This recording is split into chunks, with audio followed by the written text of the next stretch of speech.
The MythBusters are stepping out for science. We want some destruction. Can you destroy a bridge using just the rhythm of marching feet? Smile with confidence. We're using the ones that were on the top of the toilet. But is there more in those bristles than meets the eye? Sit down more. And ski boat or rowboat? Jamie and Adam test the myth of human horsepower. Who are the MythBusters? Am I missing an eyebrow? Adam Savage. I always enjoyed seeing Adam in pain. Oh! And Jamie Heineman. Jamie wants a big boom. Between them, more than 30 years special effects experience. Feel kind of sexy. They don't just tell the myths, they put them to the test.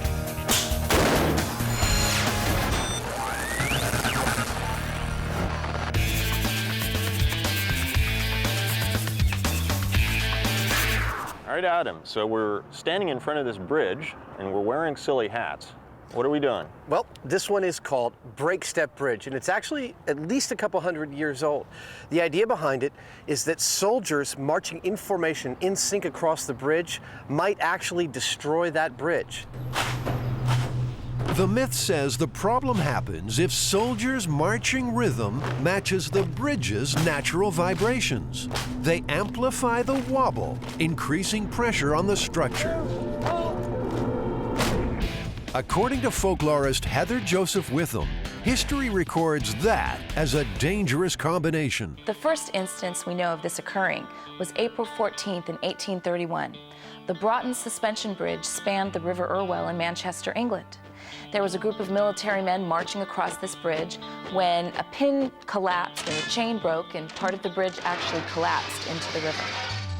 The rhythmic marching was blamed, and signs like this one on the Albert Bridge started to appear. Break step, soldier, or break the bridge was the warning. Don't believe it? A similar thing happened to the Tacoma Narrows Bridge in 1940. A particular wind set the whole structure vibrating, and once it started, it couldn't stop till it collapsed. Adam, do you have any experience building a bridge? No, but you know, that hasn't ever stopped me before. So here's the plan. The guys will build a bridge and a miniature army to walk on it. Then they'll see if the rhythm of the footsteps can make it vibrate. If it works, the vibrating should get bigger and bigger, like a kid bouncing on a trampoline. Fueled by a heady mix of ignorance and enthusiasm, Adam the MythBuster becomes Adam the Bridge Builder. They're making a suspension bridge. Oh, okay.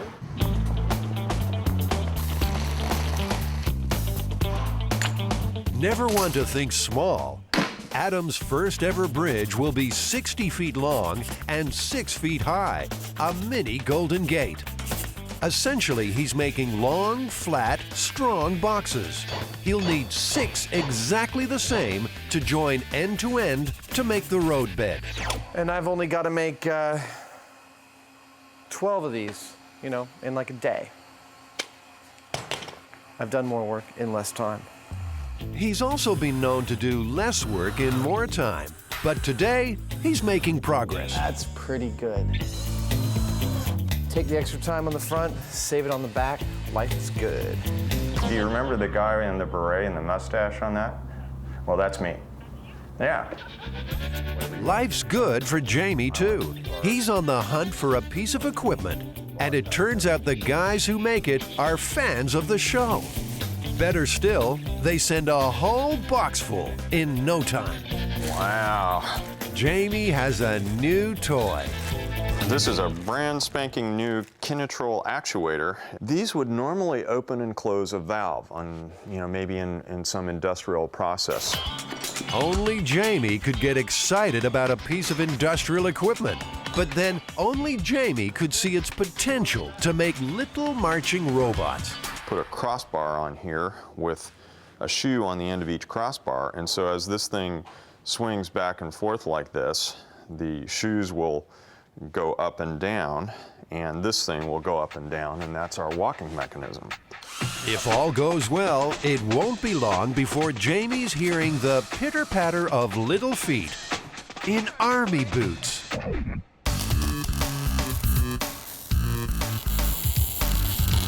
There's a lot of unknowns here. Nothing we're not used to on MythBusters. What is known is Adam's finished the 6 sections of road deck. Now, the 2 uprights, which stand at either end of the bridge. Not bad for a first attempt. 60 feet of steel. This is not comfortable in the least. Good job, by the way. This is a nice piece of work. This is like one of those Marine Corps obstacle courses, right? It's like, how fast can you? But I could do it faster than that. I don't think Not so. much faster. Many people feel it's a bad idea to train around jagged steel edges. But all Adam is concerned about is making this thing twang like the world's longest guitar string. The goal is to get this bridge to tune it to about 3 hertz, which is about 3 beats per second, which is about a soldier's marching cadence. And then once we get that, we put our frequency oscillator on it, basically a big weight that hits the bridge at the right moment, boom, boom, boom, and we'll start to watch the bridge go, you know, wiggy every time we hit it. Should be pretty cool. Damn it. Sorry. I'm sorry. No. I'm really sorry. No, you cut. Yeah, I'm cut. It's easy to forget this is risky work. One slip and bloodshed's not far behind. It just went through the outer layer. Only a flesh wound, he says.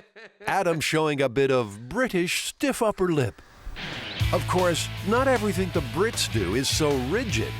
In June of 2000, the new Millennium Pedestrian Bridge across the Thames in London got off to a very shaky start. It seems to be swaying. Not that bad, is it? Well, it feels bad to me. It feels weak. The bridge had to be closed for fear it would collapse. Turns out it had a slight sideways wobble, and crowds subconsciously swayed with that, making it worse. It eventually reopened after modifications. Back at Mythbusting HQ, Jamie's army is falling in. They might not look much now, all plastic helmets and 2 big boots. But to test this myth, Drill Sergeant Heineman will turn this spare parts outfit into a well-drilled marching machine. Building the bridge. Adam is soldiering on despite his injured arm. The MythBusters backlot is about to become a theme park with the addition of a 60-foot suspension bridge. 2 main cables span the length of the bridge. Lighter lines run down to the road deck. The whole thing tensioned tight as a drum. We may just be able to walk on this puppy. Drum roll, please. Adam is a happy camper. It seemed a bridge too far, but it wasn't. I have to say this is one of the more satisfying things I've ever built. Now, in true MythBusters fashion, the only thing left to do is see if it can be shaken to pieces by Jamie's soldiers. But first, there's some other busting to do. It's the unspeakable myth. The one you just can't flush away. There's poo everywhere. Is there more than toothpaste on that brush? There's actually a bunch of myths around and surrounding bathrooms and cleanliness and ideas of what the clean parts of our house are. But actually, I think the main idea behind this myth is that the bristles of a wet toothbrush make an ideal collection surface for things like airborne bacteria. There's no rosy way to say this, so let's cut to the chase. What we're talking about here is fecal coliform bacteria, the bacteria that lives, well, you know where. The belief is that you shouldn't leave your toothbrush in the bathroom, and particularly not too close to the toilet, because there's all sorts of bacteria floating in the air, which ends up on your toothbrush and therefore in your mouth.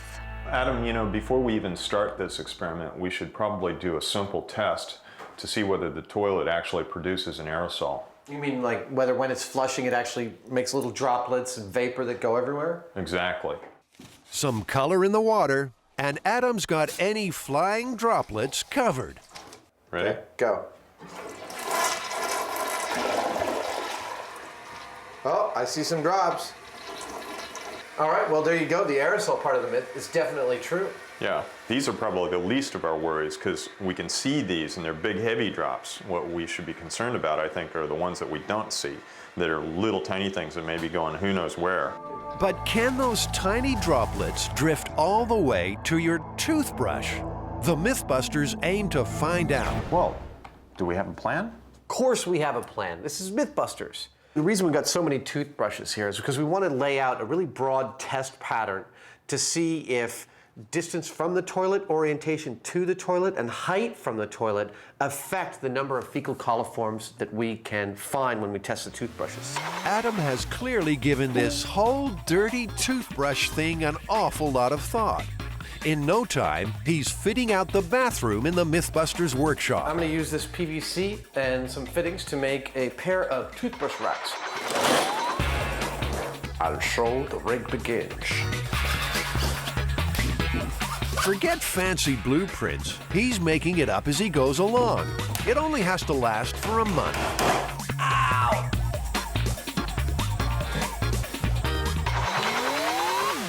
It's not pretty, but it'll do. What the hell have you done in my bathroom? We are going to set up 24 toothbrushes in this, and every morning we'll have a protocol. And we will each be responsible to take each toothbrush, wash it in distilled water so we don't cross-contaminate, and put the wet toothbrush back. Then there will also be 2 controlled toothbrushes on top of the toilet that we will brush our teeth with, and at the end of a month we will check and do fecal coliform tests on the toothbrushes and see which ones have gathered the most. Next up, the brushes. The guys will wash their hands with antibacterial soap every time before they touch them to prevent possible contamination. And importantly for the experiment, this bathroom will stay open for business. A chart will keep track of exactly how much business is getting done. What do you think 1, 2, and 3 would be? 1 would be... Urine. 2 would be... Fecal matter. And 3? I don't know, what's number 3? Let's say perhaps an aerated approach to dispersing fecal matter. For a breath of fresh air, 2 more brushes will be kept in the office, away from the bathroom. Jamie, these are our external controls. Uncontaminated toothbrushes outside of all the experimental conditions. We'll rub these with a little toothpaste and rinse them with the water as well. If fecal coliform bacteria are found out here, there'll be embarrassed looks all round. It'll take a month, but the MythBusters hope to answer a question that lurks in every bathroom. Is that toothbrush safe?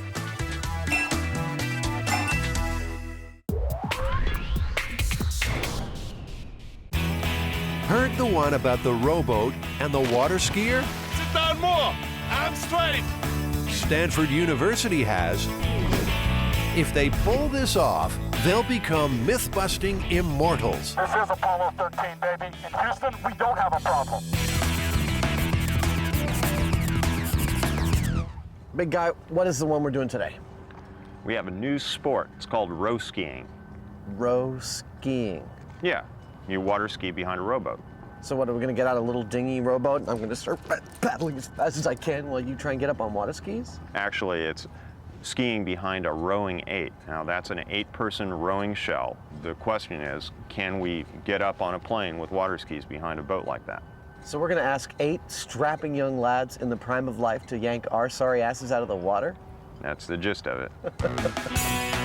Skiing behind a rowboat? Who ever heard of such a thing? Folklorist Heather Joseph Witham says this myth was made up by rowers for rowers. You're not going to have construction workers talking about a rowing 8 or water skiing, but you're going to have rowers talking about this. Probably not even water skiers, because this functions for rowers as a way to comment on what they're doing, as a way for them to comment upon their sport. It's saying, look how fast we manly men can go.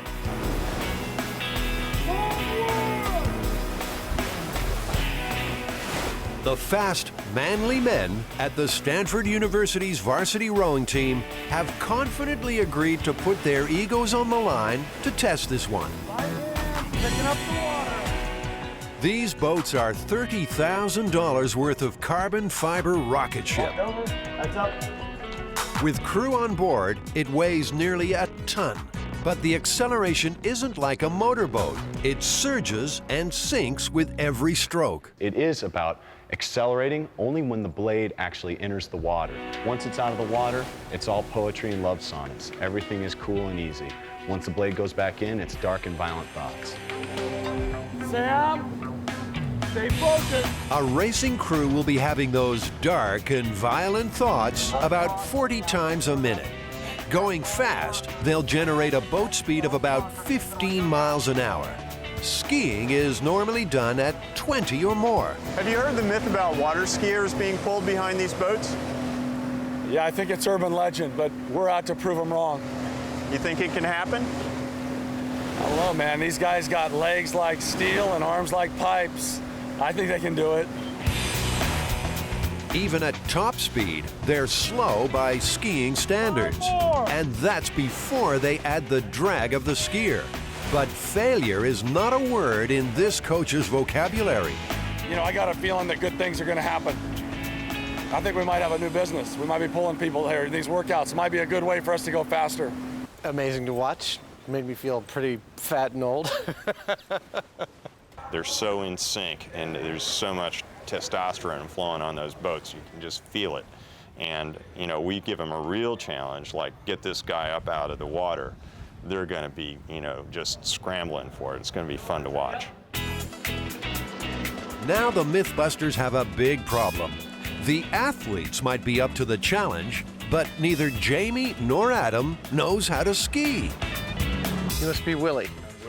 Adam. Adam, nice to meet you.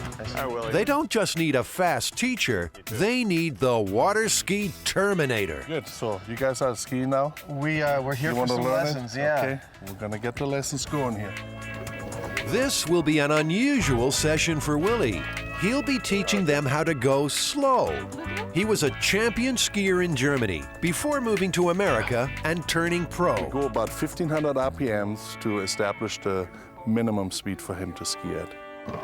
This would be about the same in terms of speed, what it feels for him behind the rowboat. Jamie, move on and out on the boom. Beginners start on a boom, not a rope. When the boat pulls, keep your shoulders back. Don't let them come forward. Ready? Yeah.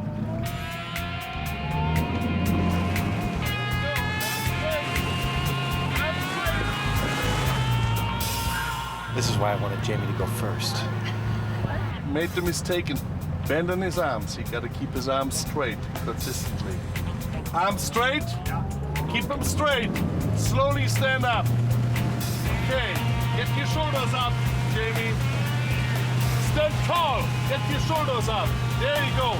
Jamie's a fast learner, but he's going more than 20 miles an hour. The water feels solid. I'm going to slow you down to the speed behind the rolling boat. 15 miles per hour. When Willie drops the speed, staying upright gets harder. Jamie, slowly sit down. Get in the squat. Sit down. Sit down. More. Sit down more. Arms straight. Okay. Slowly stand up. Yeah. Get your shoulders up, Jamie. There you go. Very nice. Perhaps it's just fear of upsetting Willie, but Jamie is skiing like a natural. Turns out he's just as good on the rope.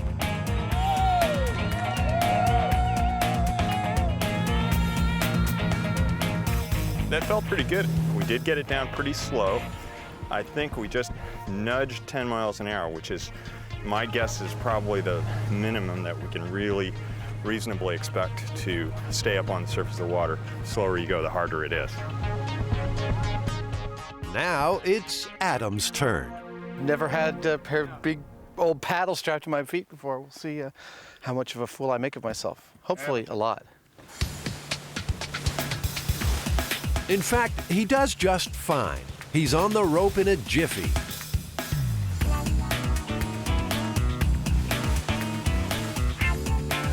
Unfortunately, his legs give out a jiffy after that.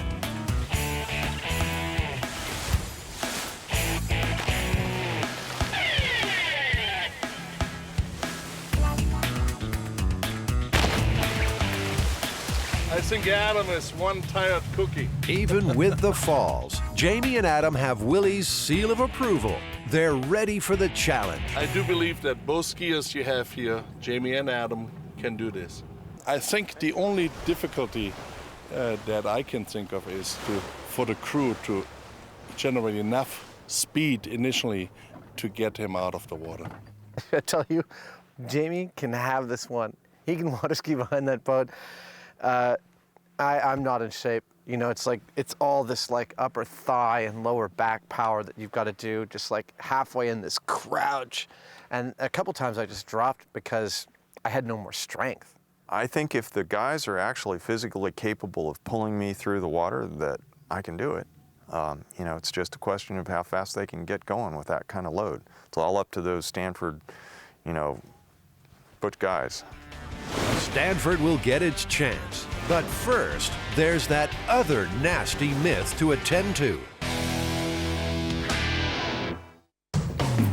The MythBusters have become slaves to dental hygiene. Every morning, they carefully wash their hands, put toothpaste on each of 24 brushes, and rinse them off again using distilled water. Lesson 1, never give Adam a squirt gun. Hey! Oh, sorry, Paul. Next, they clean their teeth using 2 very special brushes. We're using the ones that were on the top of the toilet, the closest ones.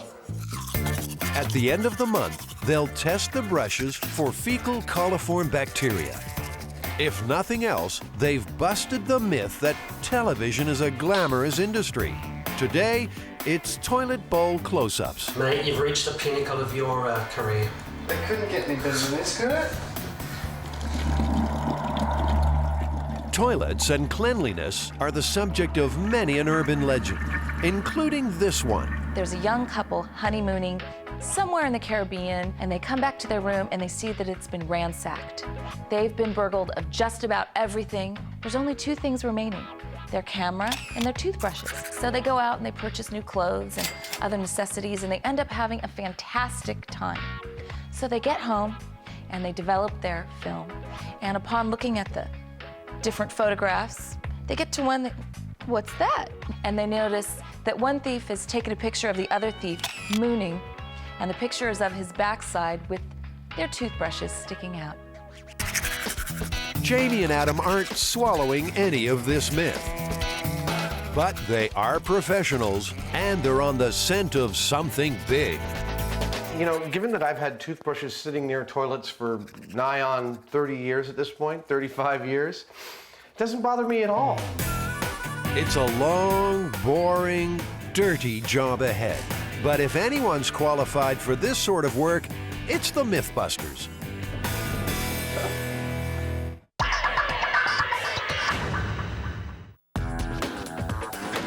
Jamie Heineman has one of the world's most unusual day jobs. Nike wanted us to take a shoe and turn it into a motorcycle, a radio-controlled motorcycle that looked like something that somebody would actually build. And it was to illustrate how fast the shoe is, because it's an athletic shoe. His company makes special effects props for ads and movies.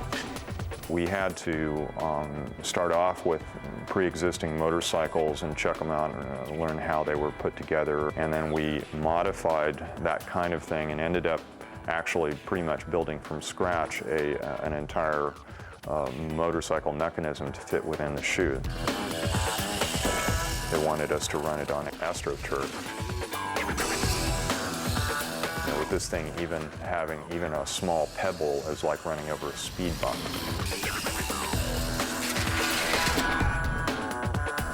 That's what I live for. That's what I enjoy doing. If I have time off, I'm down here at the shop. You know, sometimes I'll wake up in the middle of the night giggling with some idea, and I just come down, turn the music up, and all of a sudden I've got this thing that nobody ever thought of before, or didn't exist before.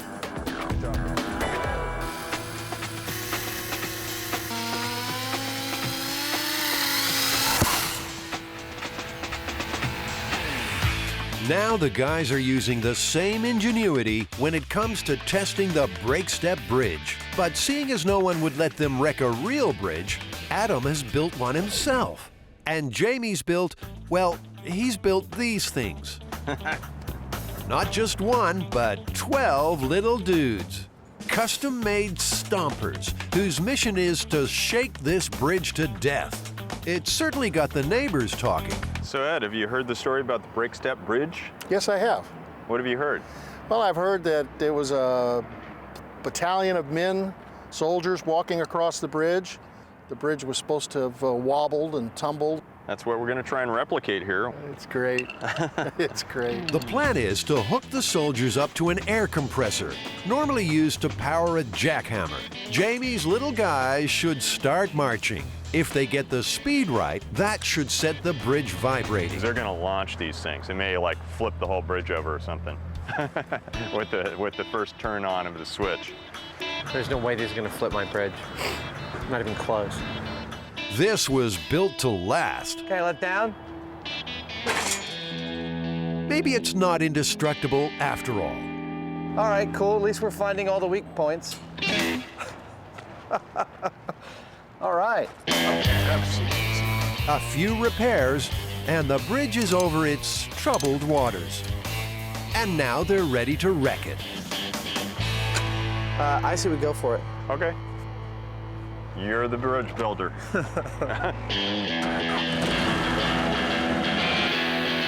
Power on. Remember, Jamie's worried the force could tip the bridge over.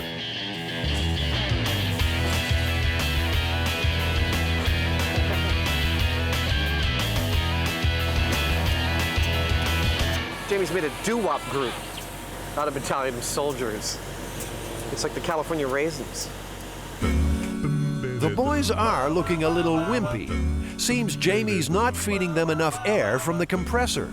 This has to have 2 hoses on it. Hey.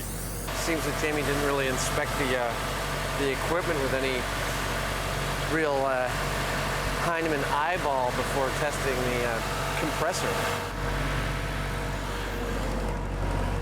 Okay, here we go. This time, there should be less doo-wop and more destruction. Now we're talking.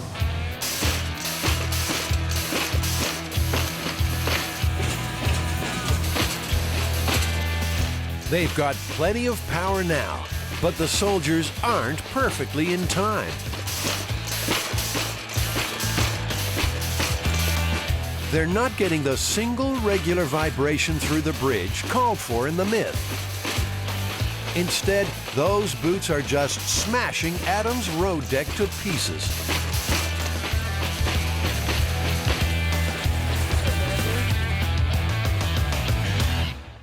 This is bothering me. Well, sorry.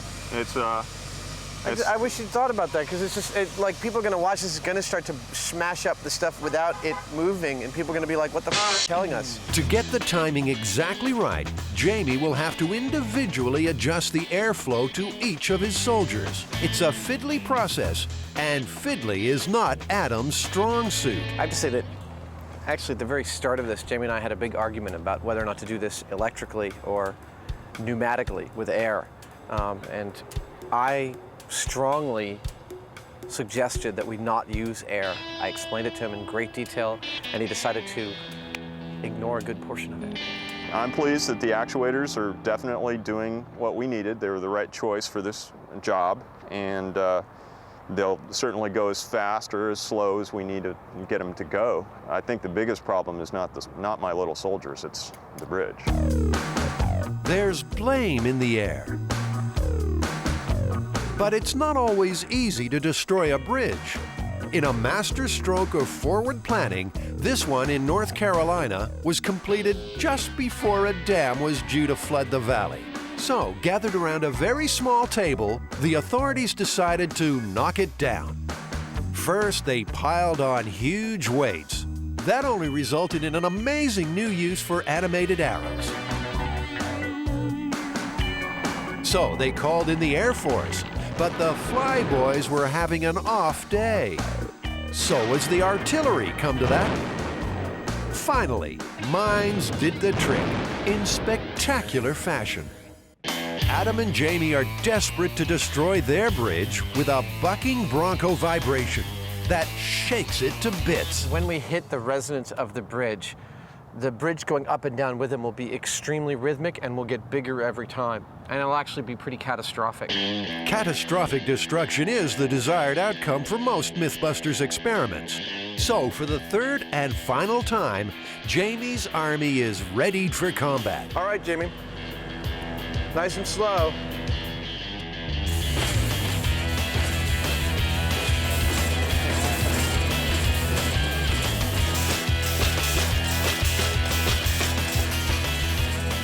The troop is marching its metal heart out, but it can't match the frequency of the bridge. There's no wave of vibration rolling through the roadbed. Something's got to give.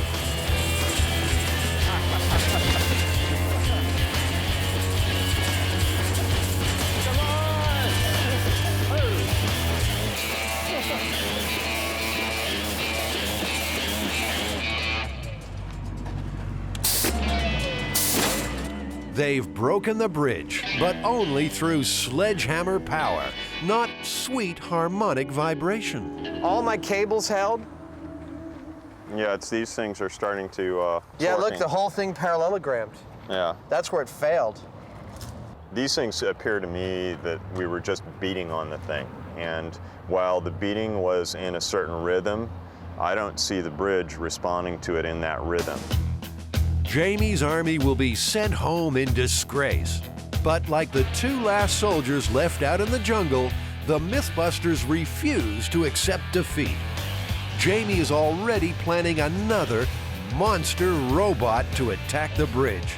They might have lost the battle, but later in the show, they will resume the break-step bridge war. I think I could get this bridge back up and running in half a day. Well, looks like we're not quite done, but it was fun to see these guys pound away. They were kind of cute, weren't they? They were very cute. Cute for science.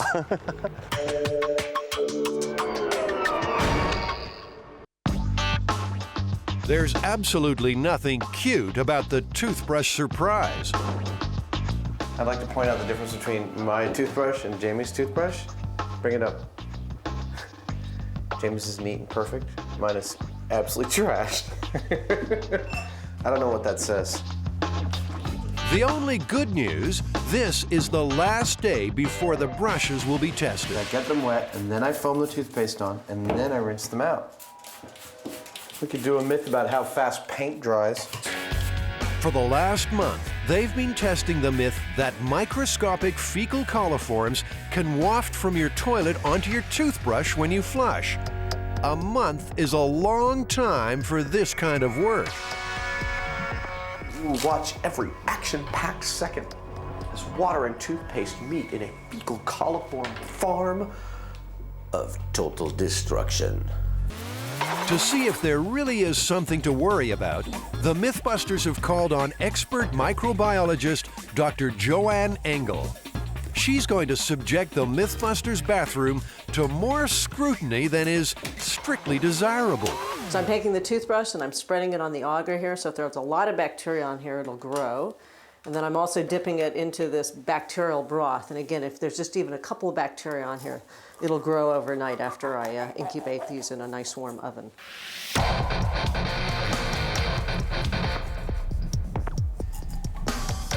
Every single toothbrush is sampled.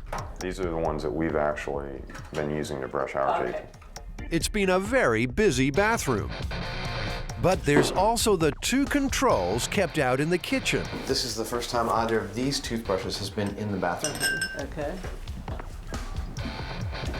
But they've been brushed with, Yes. right? They've undergone the same treatment. But I'm going to incubate them in a 37-degree oven overnight, and if there are bacteria on here, we should be able to see them. The whole gang is relieved to finally be getting out of that little bathroom. And soon, they'll know for sure if their toothbrushes hold an unwelcome surprise.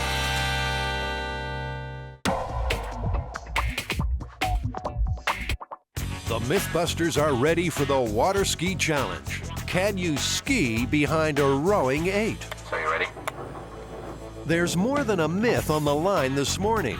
Stanford University has volunteered its best crew for the job.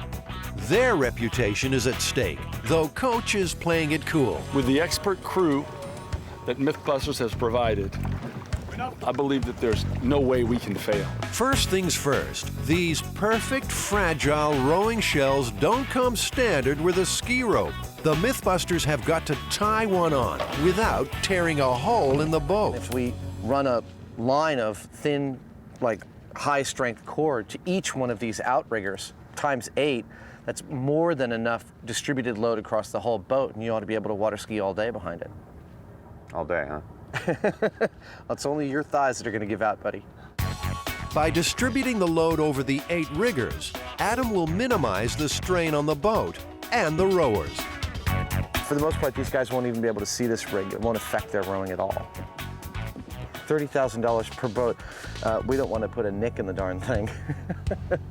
That's the ski rope taken care of. But that's the easy part. The bare minimum speed required to pull Jamie out of the water is 10 miles an hour.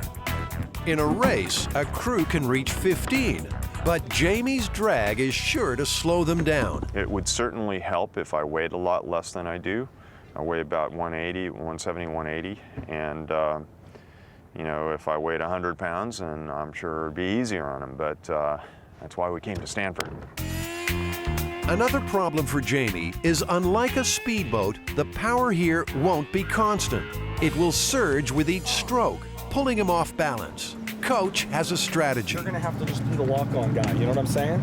Yeah. And just withstand the herky-jerky, it's gonna whip you. Yeah, I know, I've got to dampen it. Remember, for Jamie and Adam, this is just another myth. But for Stanford, it's a matter of honor. And just sit up. Don't think length. Think connection of hips and straight arm cable and draw.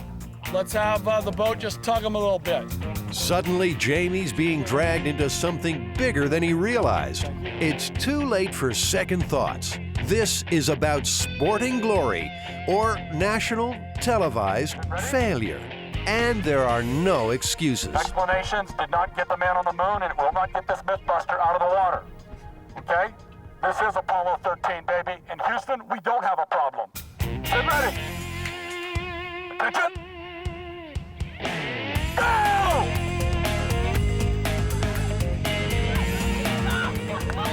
Go! Quicker!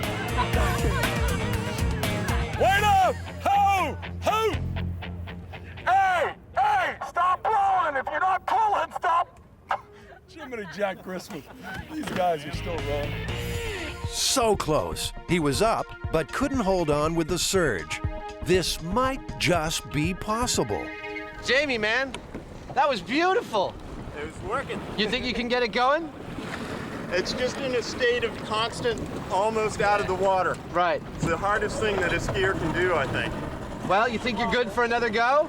Oh, yeah. Excellent. Nice lock on, big dog. That was all you. That was all you. We got to be quicker with the second stroke or longer with the first stroke. It's just going to be up to me to maintain it, I think. Sam, same thing that you guys just did. So, Jamie Big Dog Heineman prepares to battle the surge again. The guys in the engine room have proved they've got the muscle to get him up. He can't let them down. Attention! Go! Stay up. Come on, dog. Stay up. Come on, big dog. Stay up. Yeah! Go! Bring it up! Bring it up! Boys! Jeez, we had him. It's close, but still no cigar. These Stanford guys won't settle for near enough. Jamie will ski even if it kills him. Power was there. I was having trouble dealing with the surginess. Try and put the weight back when that surge hits you, so you got a little more hip and power into it, because it's gonna surge. Yeah, that wasn't bad for the first 2 runs, though. No, well, we ain't done yet. We're pulling your ass out. You're gonna be doing this thing without a wetsuit and the beret and glasses on if I can have my way. Bring it up, guys. Let's pull this boy out of the water. Tiny, man, that was twice as good as last time. You think you can do it twice as good as that? I'll keep trying. Just need like a good 30-second run. Come to the steer. Come to the steer. This is the third and final attempt. Coach can smell something special in the air. Stay tough, all right? Stay tough. They're enjoying it. It's like you guys are right on the cusp of both meeting together at a higher plane. Looks good. I want you to put him on a ride that he won't forget. So once you get him up, keep him up and let's get his skin tone a little bit fearful, a little white. Let's scare him. Jam on it. Let's do something that's never been done. Here we go. Attention, go!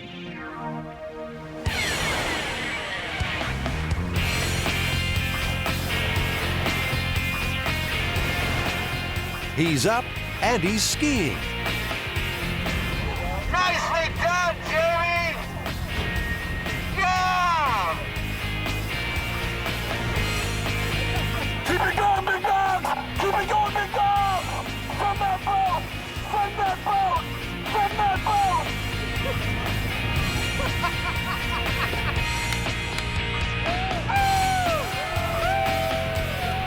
It's not pretty. Jamie's fighting every surge, but they've done it.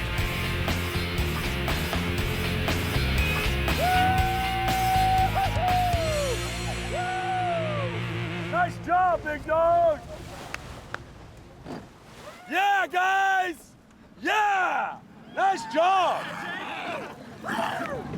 Jamie's run lasted nearly 40 seconds.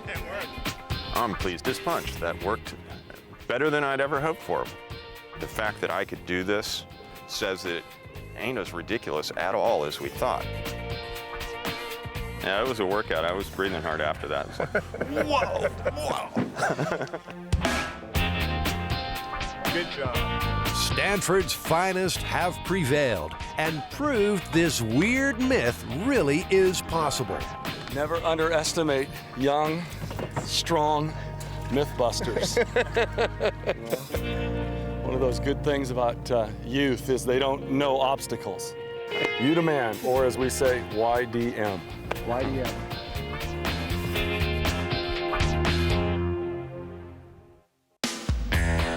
Flush with success, the men now have to see the woman. The toothbrush surprise results are in. Did we actually find any fecal coliform on the toothbrushes? Well, we did, but in fact, all the toothbrushes. That'll leave a bad taste in your mouth, but the slides don't lie. Those little pink dots are fecal coliforms found on the brushes, and it made no difference how near or far they were from the toilet. Can we say that the exposure to the bathroom or to the air contaminated these with a small amount of fecal coliform? So that'd be one interpretation, but recall that you also exposed these guys to distilled water and some toothpaste, and they got handled a little bit. So it could have also come from other sources as well. But brace yourself, folks, there's more. Remember those control toothbrushes kept outside the bathroom.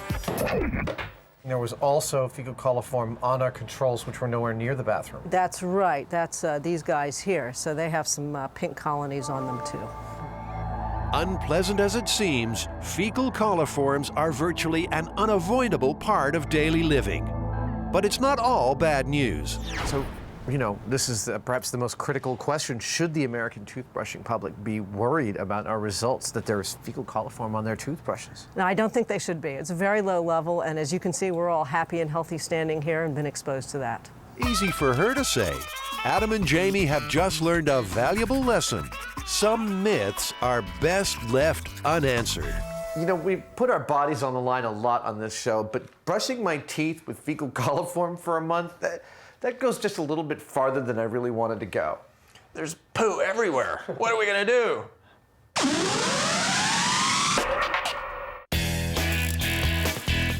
The MythBusters are rebuilding the Break Step Bridge. We weren't really happy with the collapse of the bridge the first time on the Break Step Bridge, so I'm putting it back together, and we're gonna try it a second time, a little more scientifically, perhaps. The science of this myth is the regular rhythmic footfalls of marching soldiers can resonate within a bridge, causing it to collapse. And the challenge is to induce a regular vibration that gets bigger with every beat, till the whole thing shakes itself apart. Wind caused a similar thing to happen in a famous collapse at the Tacoma Narrows. So far, the MythBusters' attempts with little marching soldiers failed. So instead, Jamie's making one big heavy one. That's starting to be pretty cool. That's we're getting a nice, controllable harmonic out of this thing. I think we have what we need to work with. Could this be the monster that will destroy the bridge? The mechanical arrangement on the soldiers was such that it was a little more messy. This thing, I think, will be able to isolate what exactly is going on by being able to watch just this. We've got this fairly large wave, but we want to hit that wave exactly at the perfect time each time it comes back. And that's what it is to match a harmonic. So if the timing's even a little bit off, we won't be correct at all. So, in the name of inducing wanton destruction, the MythBusters lay it on the line one more time. A little faster, maybe? That's too fast. Slower. Yeah, you see how it got canceled out? We had something there for a second. Go back and... That's really close. Believe it or not, that tiny little wobble is more success than they got last time. But they can't seem to turn that ripple into a tsunami that will wreck the bridge. And we'll get a lot more reaction with more weight on it. All right, let's try it then. Ah, the old MythBusters motto, when in doubt, add something heavy. Now bear in mind, Adam has bled for this bridge. It was big, complicated, and time-consuming. It's his pride and joy, and he really wants this to work. Let's go.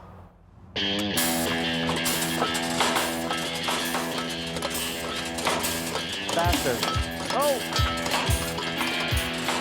Once again, the bridge has failed before any real vibration got going. All that hard work has come to nothing. Adam's taking it quite well. Best just stand back for this. Who wants some destruction?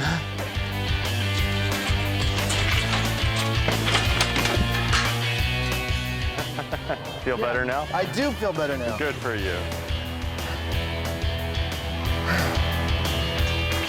The bridge is dead. Adam killed it.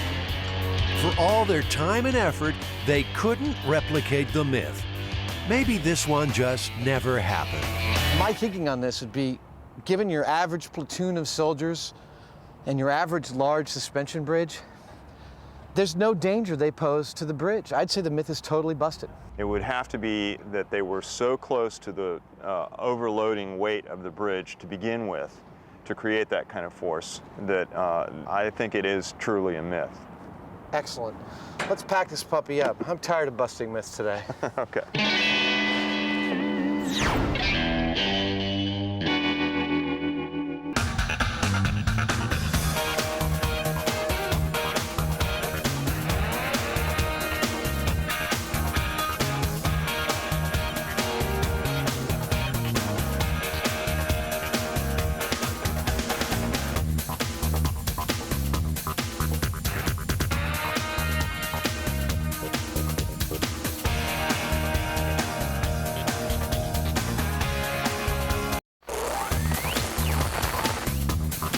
In this episode, he's digging his own grave.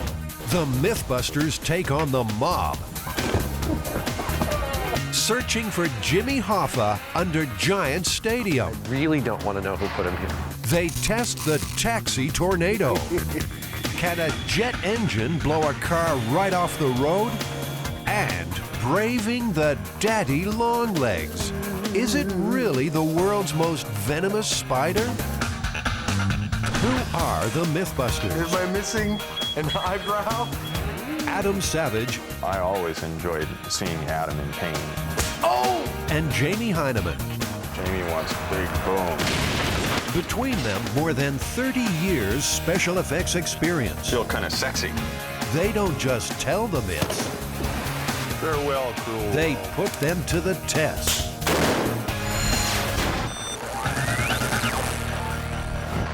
Jimmy's supposed to be over here, right? Hey, slow down. Jamie and Adam have always wanted to play at Giant Stadium just outside New York City. Yeah, the ground feels great on your feet, doesn't it? Yeah. Well, it's meant to. It's like carpeting. Their game isn't football. It's something far more sinister. What are we here to do? We're looking for Jimmy Hoffa.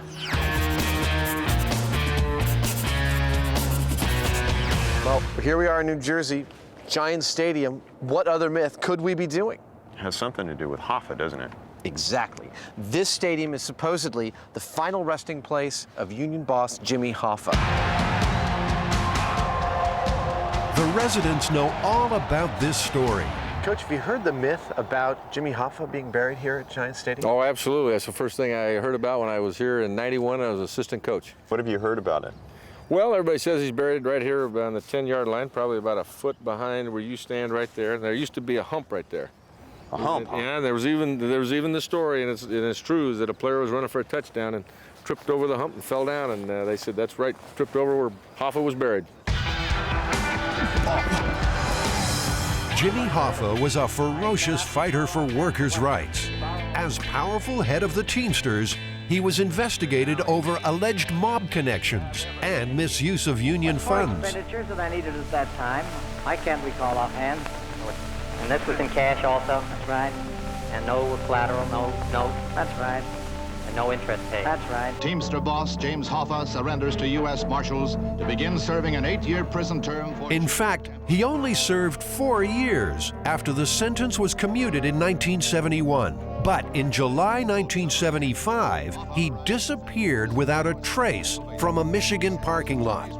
Many believe he was murdered by the mob to stop him from regaining control of the Teamsters. Why do people think he's here in Newark, New Jersey? Well, there is actually a little bit of evidence to that fact. The FBI got a tip that he was buried in concrete here at Giant Stadium. And the stadium was built between 1974 and 1976. So the construction window is correct if someone had a very sick sense of humor that they might have buried him here. The best way to answer this myth is just to dig up Giant Stadium. But it's very big, and time is short. So the MythBusters have another high-tech idea, and they'll test it back at the workshop.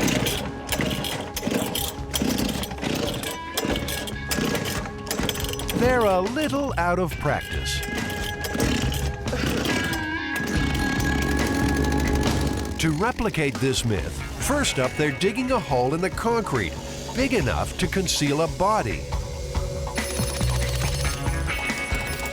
You know, something tells me today is going to be really unpleasant. Adam doesn't know it yet, but he's digging his own grave. What's that? What? Nothing. The guys have already learned one thing. It's hard work hiding a body. The guys that buried Jimmy Hoffa, wherever that might be, were probably doing it in the middle of the night, and they were probably a little bit more preoccupied about what they were doing than we are. Jimmy Hoffa's murderers may have had a backhoe. I mean, we're talking about the East Coast mob. Right now, Adam would kill for a backhoe. But things are about to get worse. Gloves, get your Tyvek suit on. For the next part of this test, they need a body or two. The idea came from another MythBusters misadventure involving a Corvette and a deceased pig. Oh, God. This is horrifying. Yes, it's Porky's return. Oh, I can definitely smell it through the mask. It's pretty rank. These guys died of natural causes down on the farm, but their final resting place is entirely unnatural. Man, the flies are buzzing all over them bad boys. You've got to feel sorry for PJ. He's just delivering the cement. Yeah. So, PJ, specifically, have you ever heard about the fact that Jimmy Hoffa is supposedly buried in concrete? I've heard that he's buried on the 50-yard line at the Meadowlands. He disappeared so smooth and so clean. I don't think you'll ever find a trace of him. And the fact that everybody feels that he's buried there, he's probably long gone. Cut it, cut it, cut it. The MythBusters will try the same vanishing trick with the pigs. Isn't that good? Stop.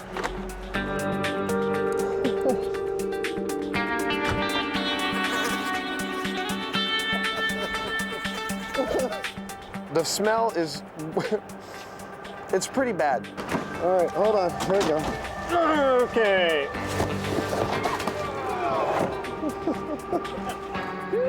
What? That stinks. Everyone here and everyone for 5 miles downwind is hoping PJ's cement will seal in that smell. How long for this to set? Not long. Those gases might seep and escape while this mud is hardening up. I swear I think I can smell it through the concrete. Oh, hello. Its smell bubbles up as if to say, hello. The quicker they dig in, the quicker the smell will go away, or so they hope. That ought to do.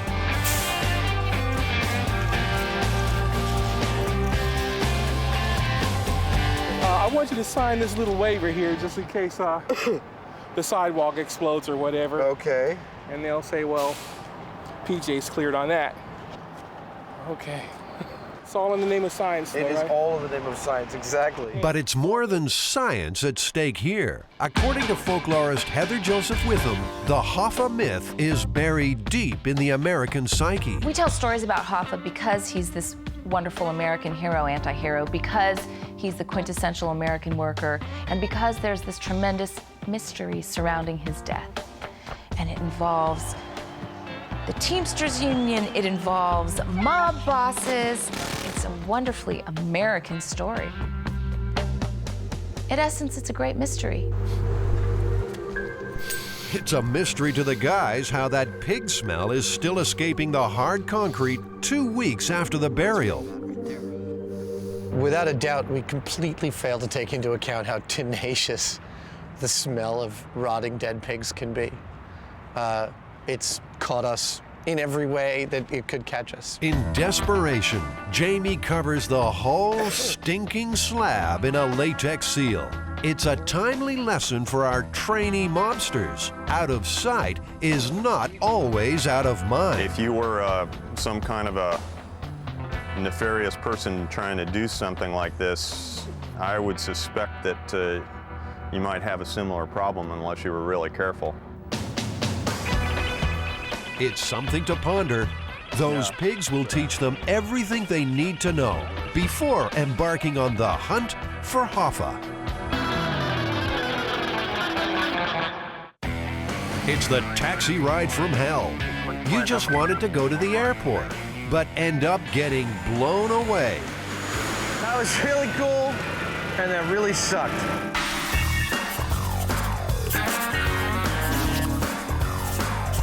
The story goes that at the Rio de Janeiro airport, there is a road that runs right behind their main runway. And there's a red light there that keeps you from going across that road when there's a plane about to take off. But a taxi driver ran the light and found himself stuck in the jet wash of a 737 about to take off at full throttle. And his taxi gets thrown up 25 meters in the air and flips over 3 times and falls down, and the guy's hospitalized with pretty serious injuries. A 737 blowing a taxi off a runway? That's a myth to get Jamie and Adam interested. Well, it kind of makes sense. I mean, those have thousands of pounds of thrust, don't they?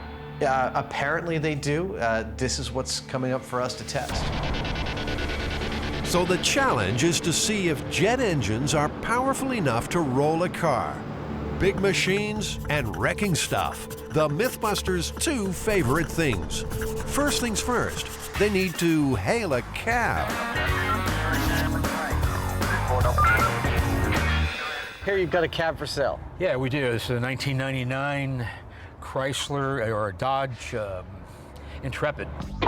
Sure, the MythBusters plan to destroy this cab, but no one wants a lemon. Is it okay if we drive it around the lot once? Well, yeah, just don't leave the lot. Okay. It would be quite an elaborate way to steal a car, wouldn't it? Bring your own camera crew? Yeah. $900, not bad for a 3-year-old car. Yeah. What do you guys want them for? Well, have you ever heard the myth about the airplane that started up its jets and blew a taxi off the runway? Nope. Well, that's what we're going to do. We're going to try and get a jet to blow this thing around, see whether it actually works or not. Hey, as long as the price is right, you guys can do anything you want. $900 seems a small price to pay for this level of destruction. I got taxi receipts for the next 10 years. Oh, yeah. Proud owners of a stylish new set of wheels, the MythBusters now have some pretty serious modifications to make. We need to rig the car for remote control because we are going to be driving it behind a jet airplane as it takes off. And what it'll do to this car is going to be pretty impressive, I believe, and I don't want to be inside there when it happens. So they're creating a full-size, remote-controlled taxi. But there's an annoying speed bump that develops on the way. Okay. Who'd have thought? Cheap car, dud battery. Well, it seems that you have to take the car tire off to change the battery. I mean, what is the point? It's probably because somebody built the damn thing in a computer and doesn't have any sense. Piece of crap. While Jamie curses all things modern, over in the art department, everything's sweetness and light. I'm making a stencil so that we can stencil our taxi cab with the MythBusters Taxi Company logo. We're going to spray this on the front of the car and on the hood and on the sides of the car. Well, I've got the old battery out now, finally, and the new one in, so we'll see whether this piece of shit can start. It lives. And now, to tame the beast, Jamie's an old hand at fitting remote controls to cars.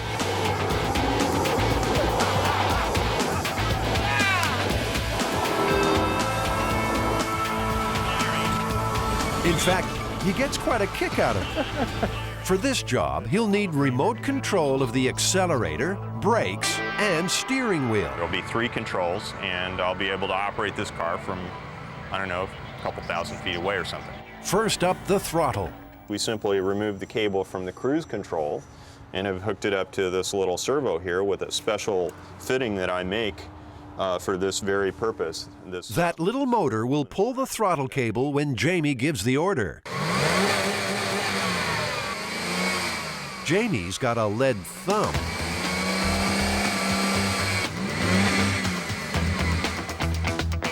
Next up, the brakes.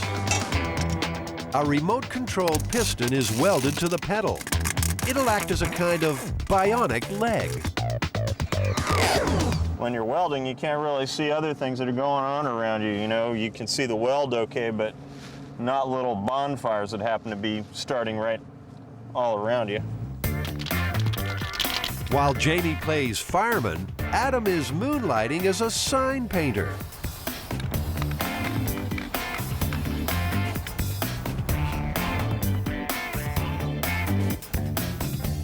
I love it when works out. All right, let's put some taxi stripes on this puppy.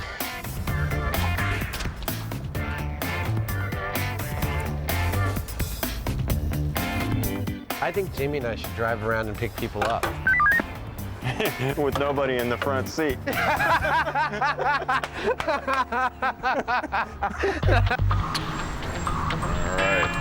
Not without a remote control steering wheel, they won't. This job is proving a little trickier than expected. It's going to blow the steering servo right off. So in the interests of safety, the airbag is coming out. This actually makes me kind of nervous. You know, this is like a bomb sitting right here. Did someone say bomb? Now I think if I take these two little wires right here and hook up current to them, we get a boom. Adam and Jamie engage in some lighthearted fun. As usual, Buster, the long-suffering crash test dummy, will bear the brunt of this harmless fun. Okay. All right. Now we'll see if we can't get Buster to do a somersault. Can I do it? Go ahead.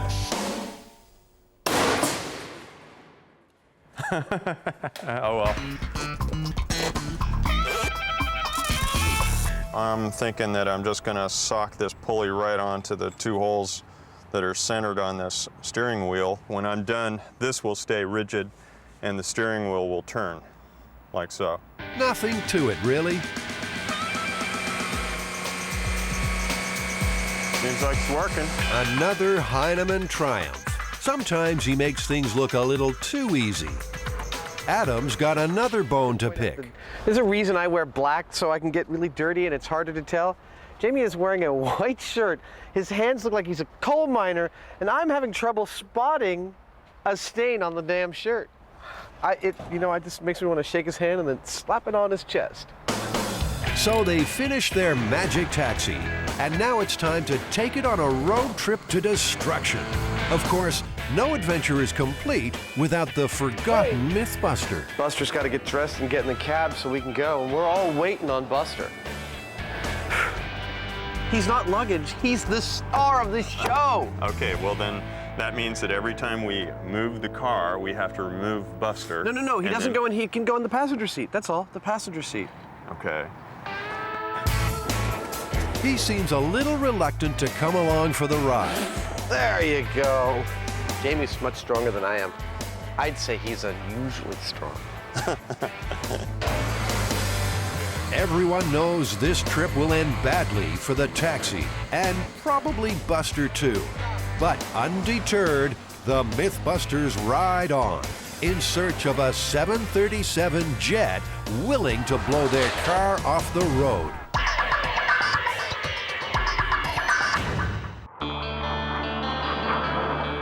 Dawn in the Mojave Desert, and the MythBusters are on a mission.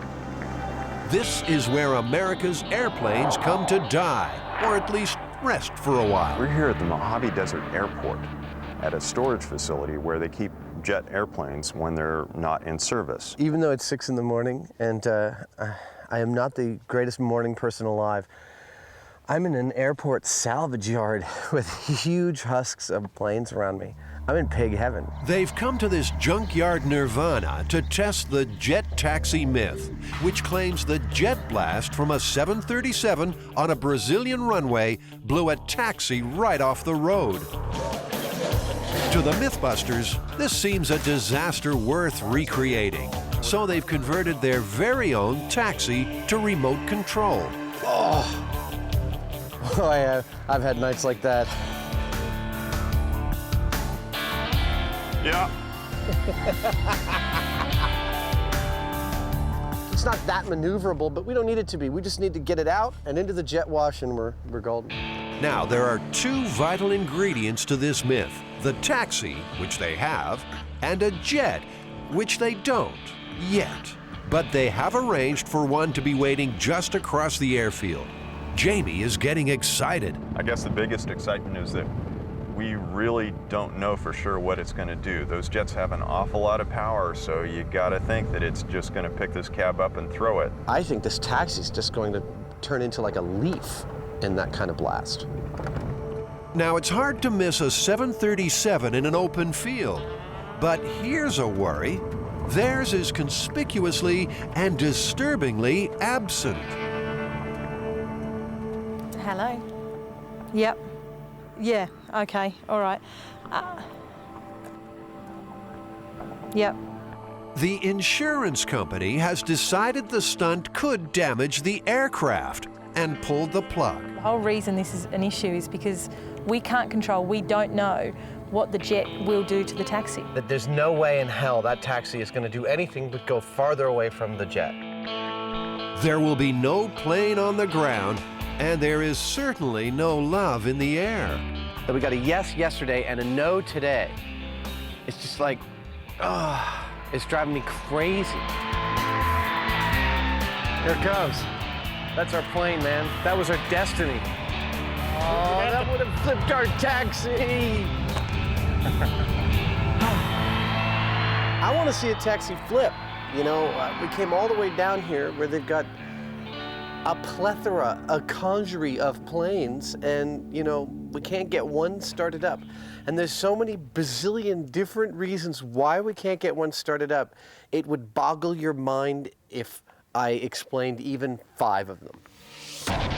But the show must go on, and the MythBusters are moving to Plan B. Plan B, I believe, involves a separate engine without an airplane that we can hire to be brought to where our car is, and that'll do the job. They're going to bring in 2 jet engines to be operated off stands. It won't make Adam feel better, but the fact he found this story on the internet really doesn't mean it actually happened. I can't tell anymore whether a newspaper story online is true or false. It's really just impossible because a lot of the internet legends appear as news items. And newspapers often pick up urban legends and repeat them as news.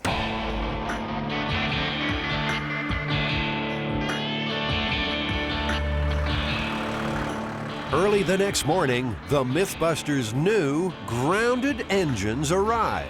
They're normally used to generate wind for movie special effects. These engines are turbojet engines, and they're at the nozzle, at the tailpipe nozzle, we have about 400 miles an hour as far as I could measure. Do you think we'll be successful today at flipping our taxi over? It's a difficult project. I have no idea. It'd be interesting. The plan is to fire up the jet engines, then drive the taxi past at a range of 20 feet. That's where the combined blast should be the strongest. I wouldn't really want to be in the car when it goes by them, but I'm not so sure that it's going to be that dramatic. I think the whole thing's just going to go and roll over 3 or 4 times. I think Jamie's being a little pessimistic. There we go. That's a good one. All right, Buster. You ready to fly? Let's go. Start them up.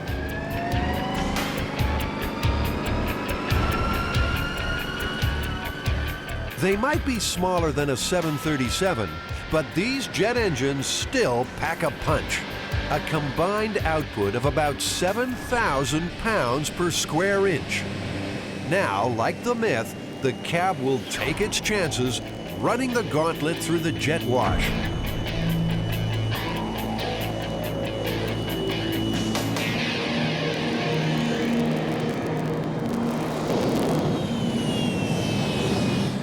It was a rough ride, but the cab didn't look like it was being flipped. It affected the car. Yeah, it made it wiggle a little bit. Whoa! It took the gasket out of the door. I gotta say, I was a little disappointed. And not only because Jamie was right and I was wrong. What we'll do this time is just park the car in the absolute optimal spot for the jets to hit them, and we'll let those guys aim them correctly, and we'll see what happens. The jet engines are moved in, closer to each other and closer to the car. Ready to go? Ready to go. Let's go. Let's get everyone going. Attention, everybody, we are ready to go.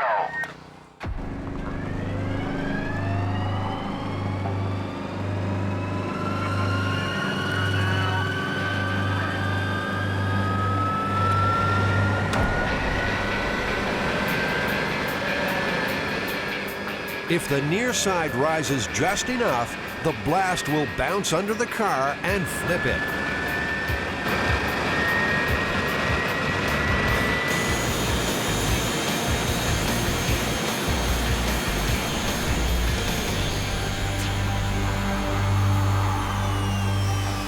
They have to abort early. This is a working airport, and debris is flying all over the runway.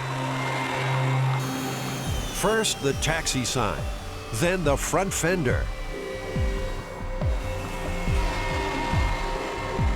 the back fender, and the mirrors were taking off next. You know, that was cool and that sucked all at the same time.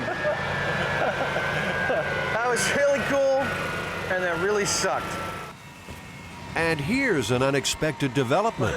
That's a hot car. Yeah, it was smoking. The blast from the jet engines has heated the car up. There's every possibility that we could set the car on fire. That got it really hot. The whole car was starting to smoke. In fact, that was more likely than they realized. The fuel lines have been torn out too. Adam does not want to play with fire. That looks like gas. Jamie? Yeah? We should get this off the runway. I'm disinclined to proceed when we've got a leaking fuel tank and we're pointing flaming jets at this car, but we're gonna try and siphon it out.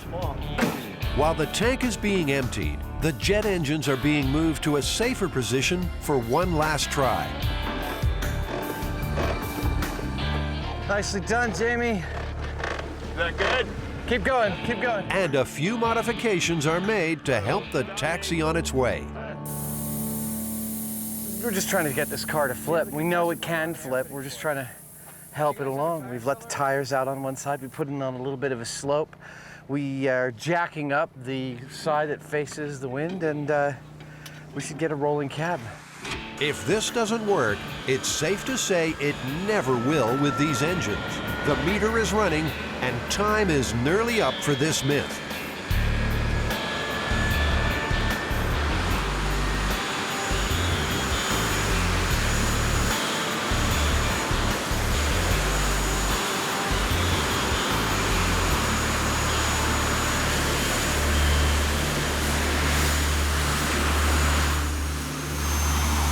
It's official, the flip is a flop. I think this is a first for us. It's a MythBusters failure. We're unable, through reasons of technology and, well, insurance brokers, to make it happen. What do we say here? Do we say that the MythBusters are busted? Well, you know, we just couldn't afford the right jet, is what it amounts to. Wah, wah, wah. Let's call that a day. But it's not quite a day. Turns out this one really is true. In January 2002, Rio de Janeiro TV News captured the aftermath. A taxi did indeed drive along an airport access road at the wrong time, and a revved-up 737 blew the car 75 feet, injuring the driver. And the MythBusters thought they had a bad day.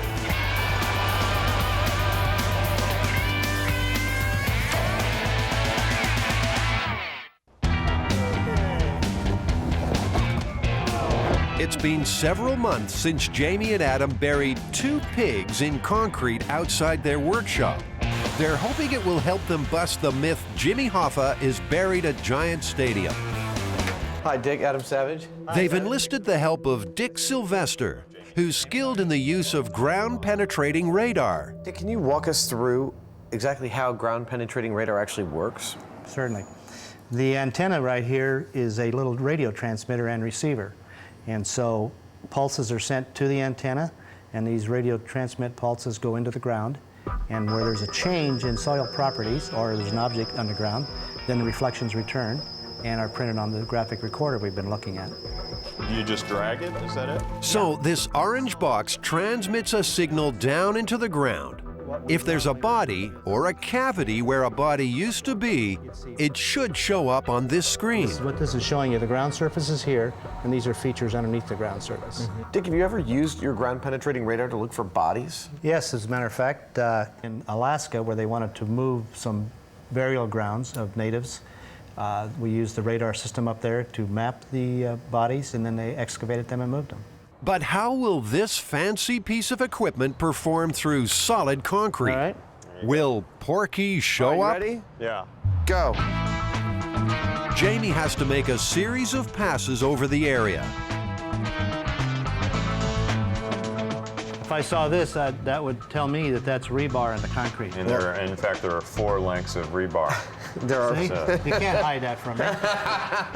All right, good. Yeah, we forgot about that. Another crossing, another reading, and sure enough, clear signs of the secret lurking beneath. But that's correct. What I'm seeing is here's a rebar. Yeah. And then I'm seeing this is very particular to the area, it looks like. This feature, which I don't see below, and I don't see above, and I don't see on either side, which leads me to believe. Yeah, so the white pattern here is a change in reflectivity characteristics. So it says you have some object there that's different than the dirt that we've been looking at on either side. Exactly. In the psychedelic readout of the monitor, it's hard to picture exactly what's going on down there. There's really only one way to find out, and it will not be pretty. We've got some pigs that have been in the ground for 5 months. We've seen what kind of profile they draw on the ground penetrating radar. And in our preparation to search for Jimmy Hoffa, the last step is to crack open the sidewalk and see what they look like down there.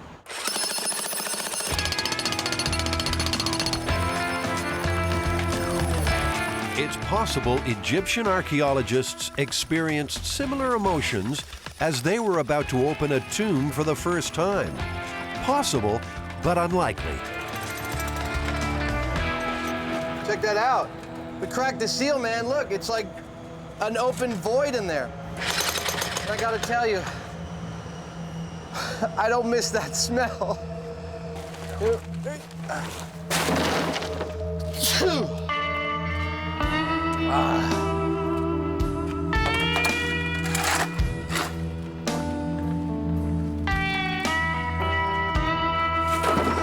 know, Adam, I was kind of looking forward to this, but that first strong whiff, it's just, it's not fun doing this. It's just plain wrong. Wow, can you see that? Can you see, I see a pig, oh man, a pig-shaped armhole. Oh man. You know, I'm thinking maybe we take the night shot camera and put it down there instead of going down there ourselves. Okay. Oh! Well, let's get this cleared out. Irresistible curiosity is a cruel master. It's got the better of the MythBusters again. Put it in slowly. There we go. That's it. Go down farther and tilt up. Oh, that is disgusting. Sure, but he's still looking. Just a tiny bit. Oh, yeah, look at that. And to your left. Nicely done. Hey, Jamie. Yeah?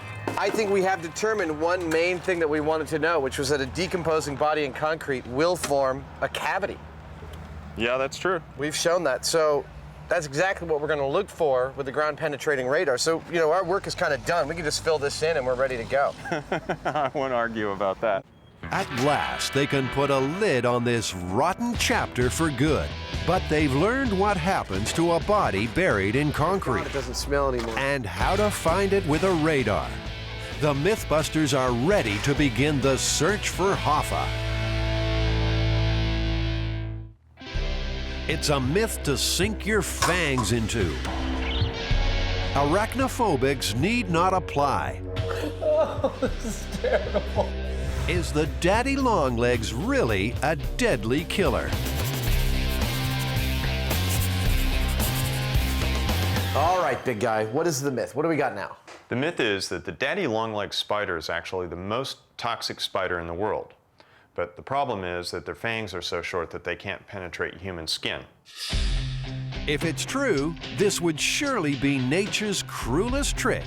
Venom to kill an ox, fangs to kill a gnat. But imagine all that poison hanging around our homes. He's not letting on, but Adam's afraid of spiders, a fact certain to come back to bite him sometime in this myth. But for now, he's bravely joining the hunt. I guess, you know, they live in garages and under houses and stuff, and I have a garage. Do you have a garage? I have a garage. Maybe we should head over there and try and catch some. All right. And so the MythBusters descend into the dark and hidden places beneath Jamie's house. These just might be the deadliest spiders alive. They'll need a lot for what they have in mind. Got him? Yeah. Okay. Jamie's boldly delving in. Adam's doing his best. Turns out this is Daddy Longlegs Central. Crikey. Ooh. Oh, that's a good one. Jamie, I'm curious why your house turned out to be spider heaven. I like spiders. We have them as pets. It was about that big. Yeah, it was as big as a dinner plate. We fed it mice. They've wrangled about 40 spiders.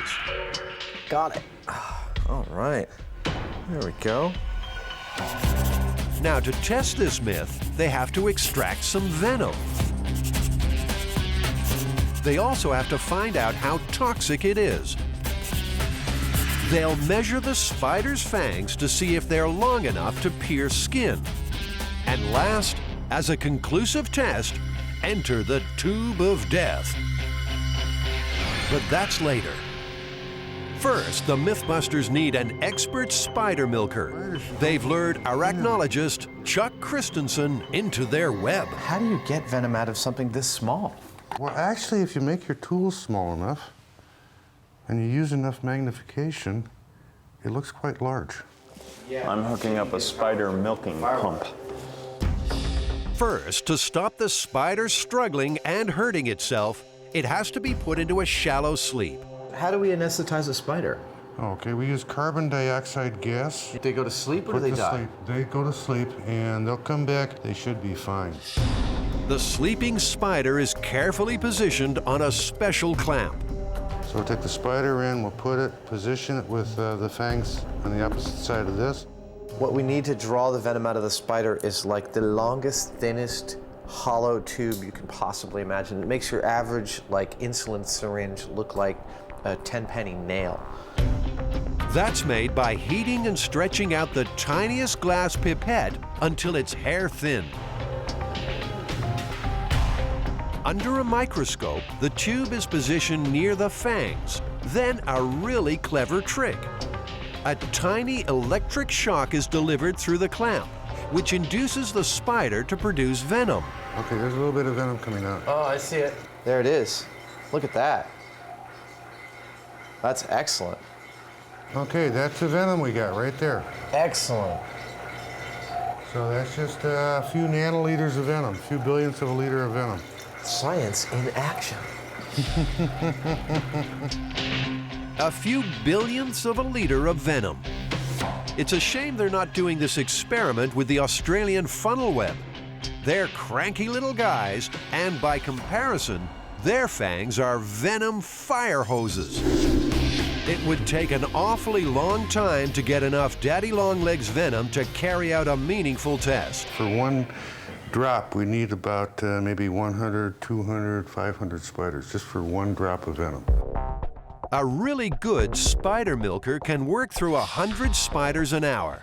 It's a challenge no self-respecting MythBuster could pass up. So I take a sleepy spider. Can you see the fangs there? I can. Okay. Ooh, yeah. It's really hard working this small. You have to have a very steady hand. That's it. Oh, that's hard work. So there may be venom in there, there may not. As spider milkers, the MythBusters make good TV hosts. But how toxic is this venom? Chuck's research can help with that too. Under strictly controlled conditions, with a vet present, he's compared the impact of Daddy Longlegs venom and Black Widow venom on mice. The results were clear. With the Black Widow, we had a much stronger reaction. It was the same amount of venom, so clearly the Black Widow venom is much more potent. So we've already busted one part of the myth, at least, in that the Daddy Longlegs venom is not the most toxic in the world. The Black Widow venom is clearly more toxic. Exactly. The Black Widow is generally regarded as the most poisonous spider in North America. On the world stage, the Brazilian wandering spider takes the points, ahead of the funnel web. But that doesn't mean the guys are finished with the Daddy Longlegs myth. Well, I guess the only other thing now is to find out if the Daddy Longlegs can actually bite a human. And that would mean if the fangs are long enough and if they're powerful enough to stick it through human skin. Yeah. our skin can be as thin as 1/10 of a millimeter. There's a fang right there. Oh, those are so tiny. Under the microscope, it's clear the fangs, though small, are longer than that. That's 1/4 of a millimeter. That's more than long enough to break through the dead layer of skin on an average person. A bunch of green links. Which leaves just one test left, a test of nerve in the tube of death. For arachnophobic Adam, it's his biggest nightmare. But urban legend is full of spider horror stories. There's a spider's nest in the woman's beehive, which was the fashionable hairdo of the day. And then the eggs hatch and kill the woman. Or you have someone who gets bitten on the face by a spider, but they think it's a mosquito bite or a pimple, and instead it fills up and gets bigger and bigger, and then it just bursts and all these little spiders go crawling all over her face and she dies. Adam's coming clean. I should perhaps mention at this point that I do suffer from a small amount of spider phobia, otherwise known as arachnophobia.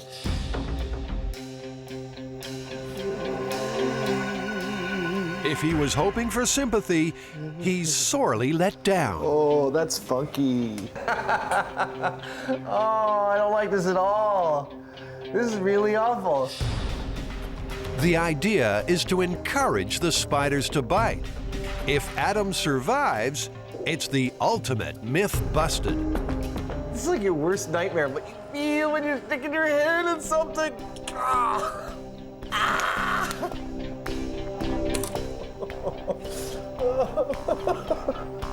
Oh, this is terrible.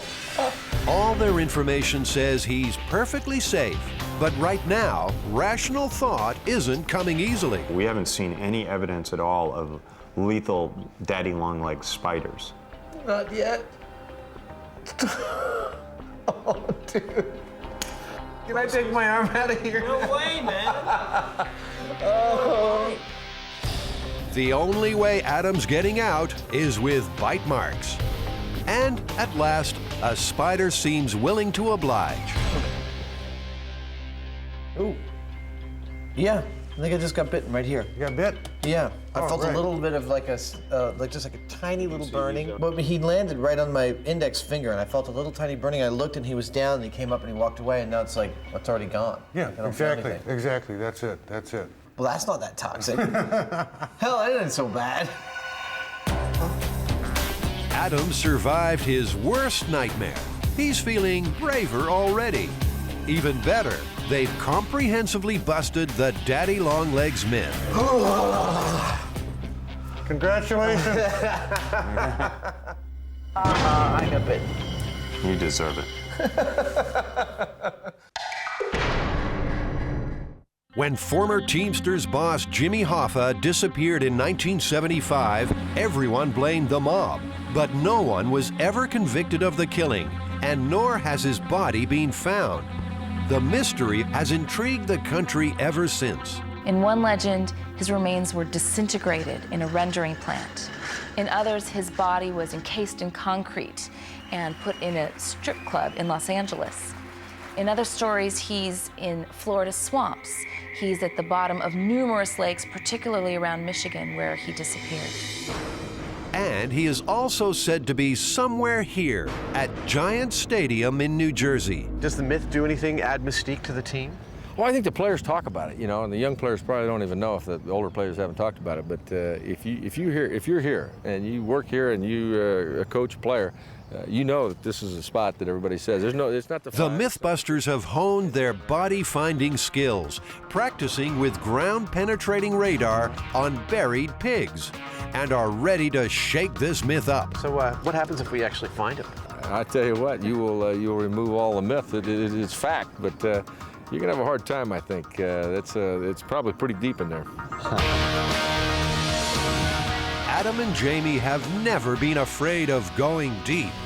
They'll search the locations most often referred to in the myth. We need to hit section 107. Yep. We need to hit the 50-yard line, the end zones, and then there's the bump on the 10-yard line, I believe. The 10-yard bump. Yeah.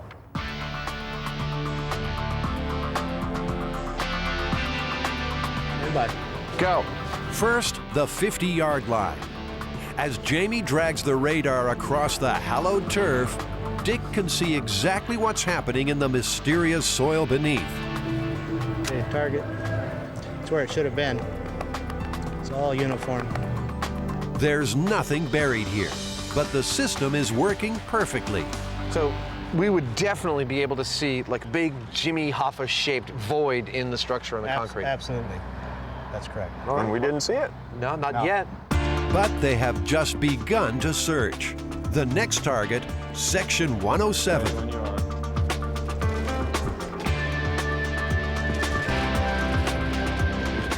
How's it looking? It's all pretty uniform across here. Go ahead on row 6. Go ahead. The MythBusters are doing a comprehensive sweep of all 41 rows. If Hoffa is hogging a high-priced seat, they'll soon know about it. The data was excellent. There was no anomalous features that I would interpret as being a body. So nothing looked at all like our pigs in concrete? It did not. There was no features like the pigs. All right, well, what's next? Let's go on to the next site. All right, all right. Over here.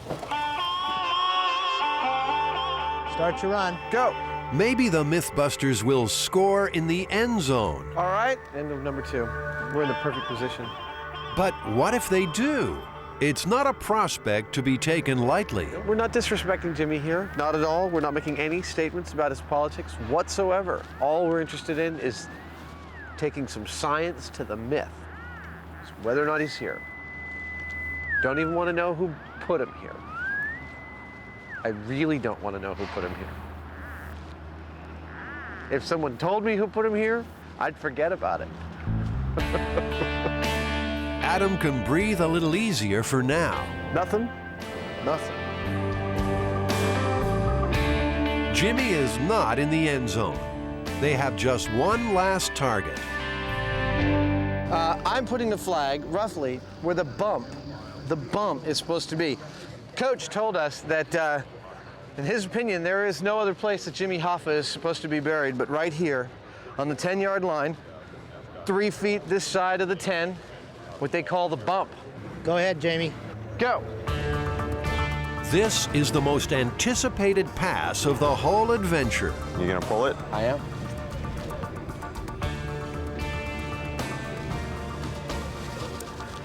Did you get anything there? Right here is where he went by the bump. Yeah. As you can see, it's pretty uniform all the way down through. The same as other stuff. Right. No bodies. There's nothing but testosterone, sweat, and desperation at the 10-yard line. The MythBusters have come up empty, but the Hoffa legend will live on. I think if MythBusters doesn't find anything at Meadowlands Stadium, it actually won't impact the legend or the belief at all. Don't you say that I'm a communist. He's so tied up in the fabric of what it means to be American that I imagine his legend will last for a very long time. If there is any, and don't use this as a sounding board for headlines for that purpose. The mystery of Hoffa's final resting place remains just that. But at least the MythBusters have shown for sure where he isn't. So what's the verdict? Well, we searched every one of the mythic sites at Giant Stadium. Section 107. Busted. The 50-yard line. Busted. The end zones. Busted. And the famous and notorious 10-yard bump. Busted. Jimmy Hoffa may be somewhere, but it sure as heck ain't here at Giant Stadium. I'd say we can go home calling this myth busted to kingdom come. Okay. Are you satisfied? I'm satisfied. Well, act satisfied. What do you want? I want to go home. I'll go home then. Shut up. Shut up.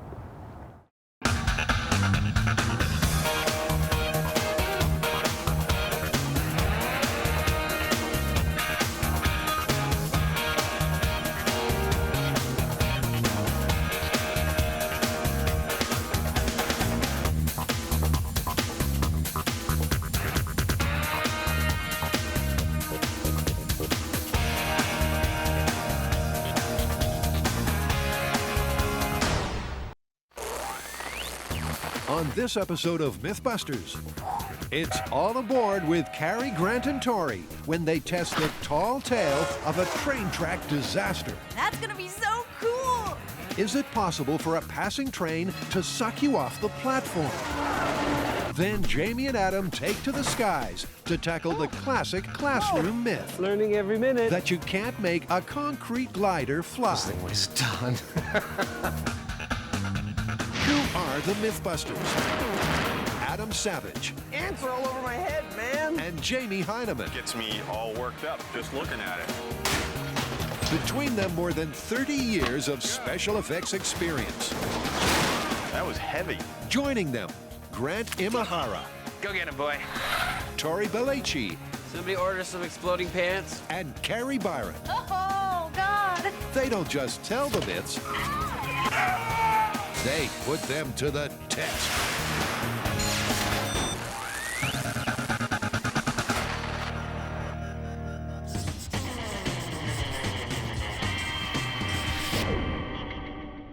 So, Grant, you take the train a lot, which is kind of weird because most people drive or take planes. I like the train. That's cool. But, you know, there's this one myth, though, that if you stand too close to a passing train, it can create suction and pull you into the train.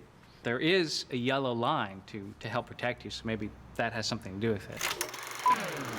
This urban folklore conjures up every commuter's worst nightmare.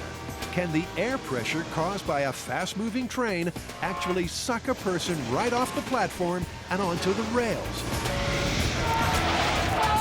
I have an original idea. Let's start in the small scale. Let's go find like a model train and build a wind tunnel and do some testing to see if you actually even have any suction. The first order of business is to set up a wind tunnel and blow some smoke across a model train. So while Grant huffs and puffs putting the wind tunnel together, Tori and Carrie get to go model shopping. At San Antonio Hobby, Frank the Train Man has everything the guys need. And he's got some positive news for the myth. If you stand too close to a train and it's going fast enough, it can suck you under. Now, about those toy trains. What's the scale on this? This is 1/29th scale. The gauge of the track is G. Wow. I've actually been doing a lot of research on people doing aerodynamic tests on trains, and 1/25th, 1/29th, around this is the perfect scale for wind tunnel tests. So they have their working scale. And here comes the fun part, choosing their choo-choos. What I wouldn't give to have one of these when I was a kid. There's no better way of finding your inner child than stalking the aisles of a hobby store. Let go of the trains. Let go of the trains, honey. Remember the golden rule. What's that? You never have too many trains.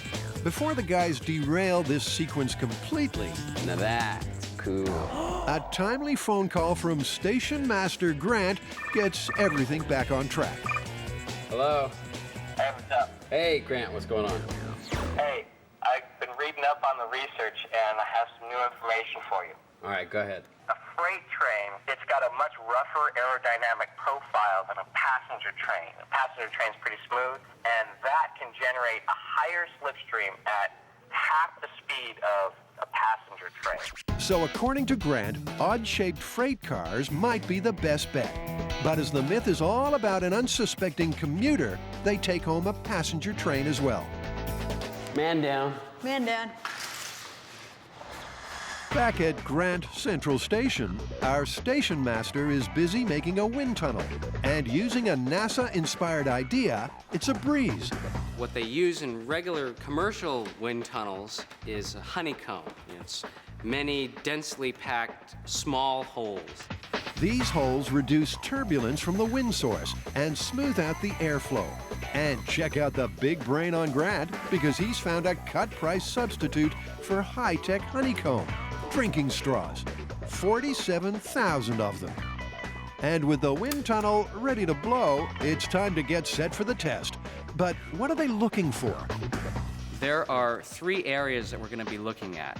There's a high pressure zone right in front of the train at the nose, the slipstream, which is a thin layer of air going over the sides, and then right at the back of the train, a low pressure area called the wake.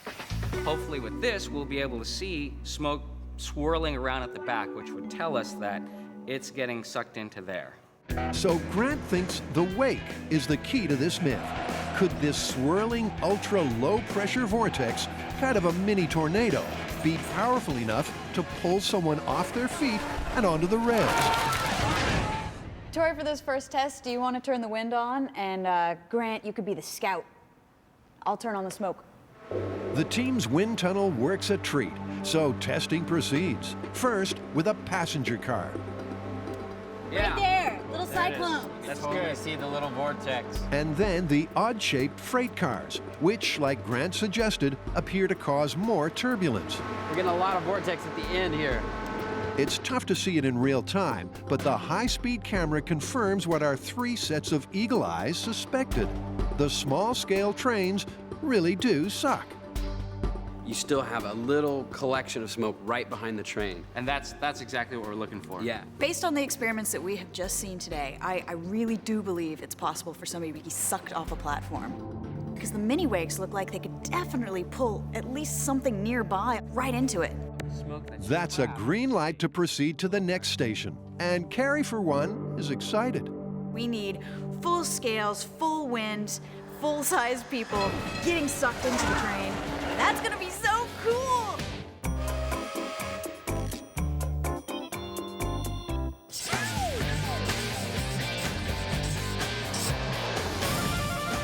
Concrete glider. The classic engineering school challenge, you can't make a lead balloon, you cannot make a glider out of concrete. That's it. Somehow we've got to build a glider out of concrete. Adam and Jamie are on familiar ground when it comes to taking off with crazy contraptions. Pilot to Bombardier, do you read, over? The MythBusters have attempted to get airborne with a jetpack. It really is ridiculous. Launch Jade the Simulate into the bay with bottle rockets. 3, 2, 1! And take Adam on a helium life raft ride. Oh, it's very satisfying. Oh, I shouldn't do that. But this time, it's mission seemingly impossible. Can our intrepid duo conquer the skies with a concrete glider? How are we going to get around the fact that concrete, to my knowledge, always has like rocks and gravel in it that's going to make it really hard to make a glider out of? Well, the key component in concrete is Portland cement. And the gravel and the sand and things like that can be substituted for other things, and some of them are a lot lighter weight. Oh, so I mean, we should actually just do a bunch of testing. First of all, mix up some concrete mixes that use lighter weight aggregates and see if we can actually lose a lot of that heavy weight. Yeah. So first up, they're going to learn how to lighten up their heavyweight building material.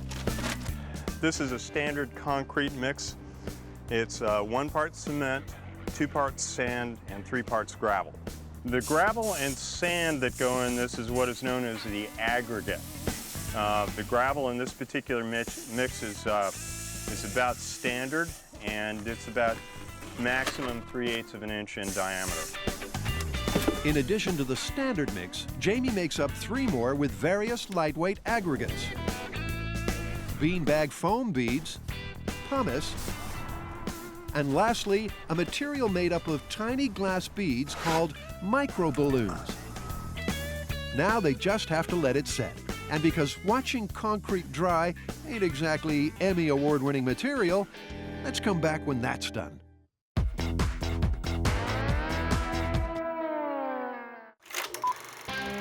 Concrete. With 6 billion cubic meters made every year, it's the most common man-made substance on the planet. Buildings, bridges, and freeways are all made of this ubiquitous material. But the question is, can you use it to make a glider? And will it fly? For answers, Adam and Jamie have come to Moffett Field NASA Ames Research Center for a crash course in aerodynamics. And glider guru Dr. Steve Smith has some good news. I'll bet you can make a concrete glider that'll fly.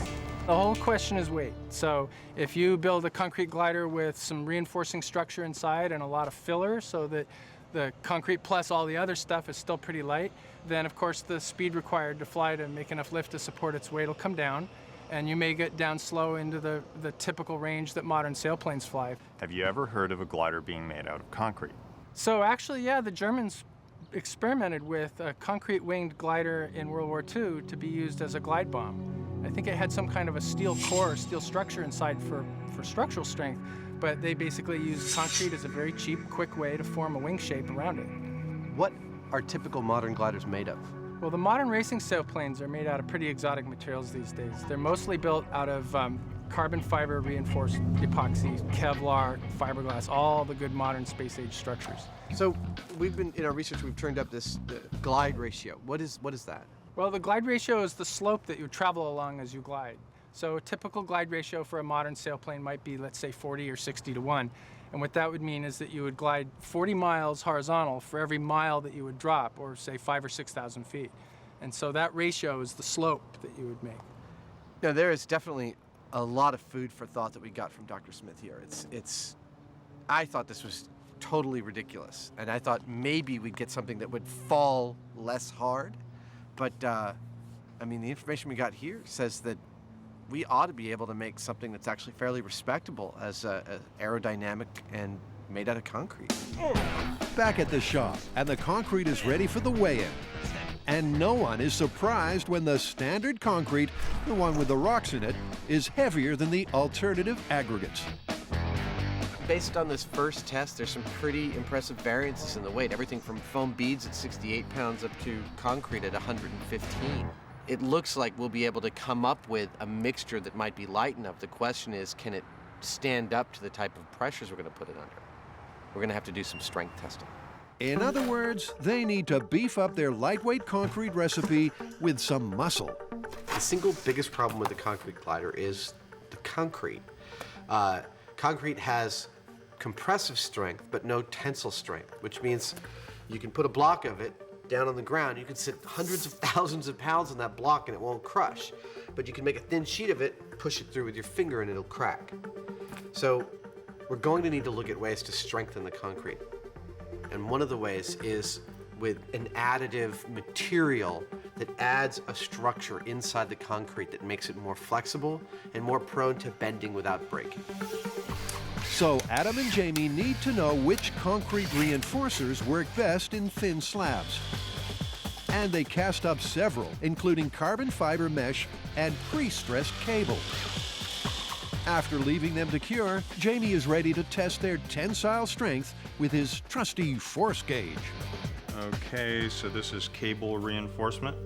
Ooh, very significant. We tested 4 different types of reinforcements. Each of those increased the strength to some degree on the concrete samples. The standout was the cable reinforcement. So Adam and Jamie have some concrete information, and they've passed Aerodynamics 101 with flying colors. It's time to get started on the build. So I don't know if you've heard, but we're going to do this as a build-off. I hate build-offs. I know you hate the build-offs, but look at it this way. While we might be able to make a more successful concrete glider working together, working separately, we're going to illustrate 2 completely different ways of solving the problem and cover a lot more ground. Whatever. The pointless competition. So loved by fans, so hated by the MythBusters. Adam hates losing, which happens a lot. I'm gonna kick your goldfish ass. And Jamie, well, there's nothing about these head-to-head contests he enjoys, except the cheating. Which is why Adam is insisting on guidelines set in concrete. There must be total secrecy. The glider can be built to any scale, and the winner will be determined by who achieves the longest relative flight. So let's hear from competition Scrooge Jamie, who he thinks will win. I have no idea who's gonna win, and I don't care. Bah, humbug. We're back on track with the tall tale that a passing train could make your day really suck. The story so far has seen Carrie, Grant, and Tori testing toy trains in a wind tunnel, and the results mean they can move on to the next chapter. Well, that was really interesting. I mean, looks like we do have some suction. Those small-scale tests definitely showed some smoke vortex at the end of the model trains. I guess the real question now is that enough suction to pull you off into the tracks? Well, I mean, now we need to go to full scale, and we still haven't found anybody who's willing to let us use their train. So, any ideas how we're going to test this one? I got an idea. I think we should get out the chicken cannon and set that up and choose one of us as a test subject, purely at random, not it, and then see what effect the increased wind speed has on our bodies. The chicken cannon will give the team an idea of what kind of air pressure and wind speed it takes to topple a typical guy like Tori. Wow, that's so hot on you. Well, thank you. But before they turn Tori into chicken cannon fodder, they're going to do a preliminary test with a force gauge and harness. All right, ready? I'm Here ready. comes the train. See how hard that was? It was like pulling down a tree. The force gauge clocks in at 70 pounds per square inch, which tells them two things. Don't try this at home. We're professionals. We are professionals. 70 psi is the kind of force a real train will need to generate to suck someone onto the rails. Plus, they have a number to aim for when they calibrate the chicken cannon. So, let's dust off the MythBusters' favorite. Why do you have the chicken cannon out? Because we're gonna start shooting each other with it. It was first used to test if a stray, high-flying bird could crash through an airplane canopy. This is a frozen chicken. And this is no toy. You're watching frozen poultry propelled at 121 miles per hour. Wow! But on this test, the only chicken inside is nervously shuffling his feet at the business end of the barrel. I don't think it's gonna push me over. But then I've been wrong before. Now, remember, they're not just doing this for fun. If they can work out what kind of wind speed and air pressure knocks Tori off his feet, they'll have some data to crunch when they get to play with a full-size train. We're just gonna send Tori just poof, straight into the fence behind us. That'd be cool. You're the crash test dummy after Buster. Because he's not as easy to repair as Buster, on their first test, they're starting at just 30 psi. And to measure the wind speed, Grant has a handy little device called an anemometer. What we're going to do is set Tori up just as if he were standing on a railway platform waiting for a train.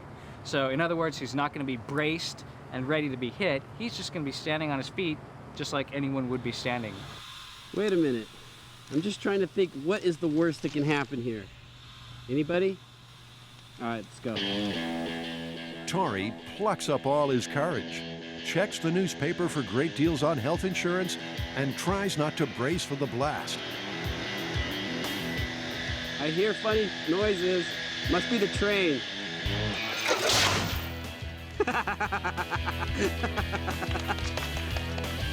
The 30 psi gust rustles up a wind speed of 24 miles per hour, and Tori is slightly unbalanced. And that turns out to be good data. Because in Europe, British Rail has set a maximum safe wind speed on the platform of 24 miles per hour. Apparently that threshold works. Yeah, 24 miles an hour. Now the guys want to ramp it up and see what it takes to suck you off the platform.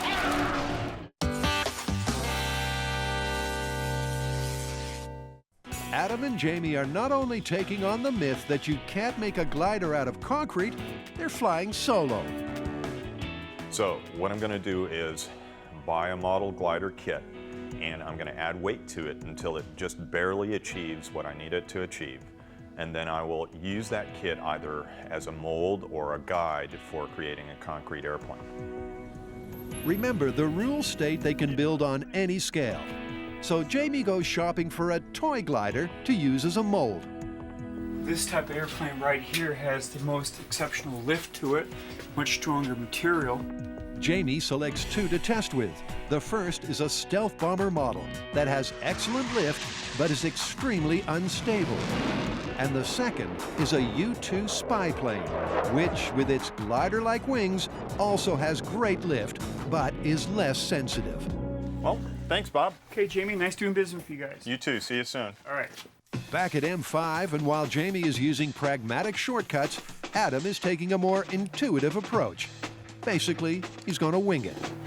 I'm trying to come up with a visceral understanding of exactly what it takes to make something fly. I don't just want to follow someone else's design and then have it screw up on me because, well, I just followed someone else's design. Incredibly, Adam's make-it-up-as-you-go-along approach seems to be working. That's cool. Right there, That's cool.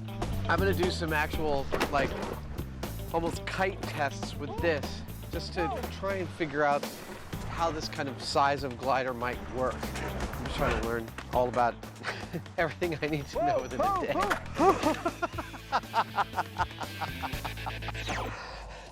Okay, learning every minute. It's a learning curve of precipitous proportions, but the addition of a tail fin provides some stability, and he seems pretty happy. That's good. That's a good test. Which means it's time to move on. I want to do a little more research. I might want to rebuild this thing in wood just to try the design out.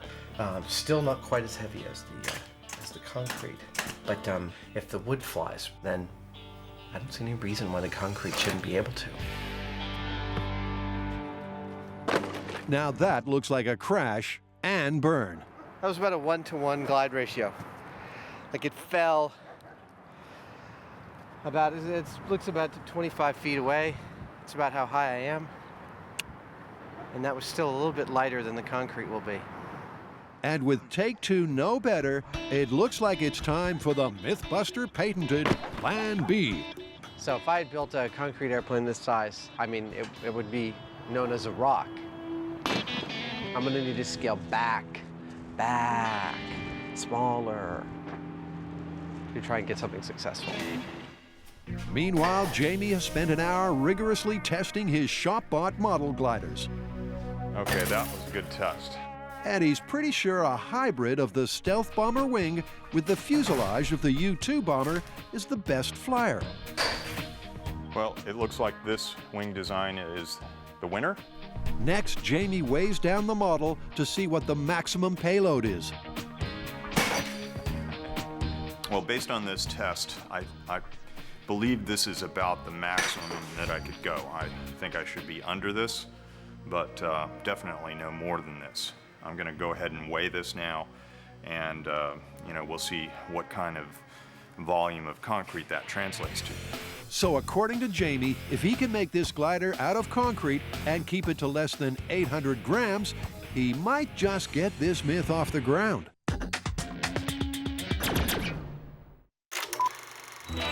Millions of us commute by train every day. So is it possible we're just one step away from disaster? And if a fast-moving train can really suck you off the platform, the next generation of super trains traveling at 223 miles per hour could be lethal. Putting his body on the line for the myth, Tori has discovered a blast of air at 30 psi, which generates a wind speed of 24 miles per hour, won't knock you off your feet. That was nothing. Let's do 100 psi. Tori, how about 50 psi? I'll give you 50. Oh, dang. It blew my cover off. Whoa! That was sweet. Tori's still standing, but only just. Didn't knock you over on your butt, though. No, but it definitely knocked me back. It lifted my shield, and then it just ripped the newspaper to shreds.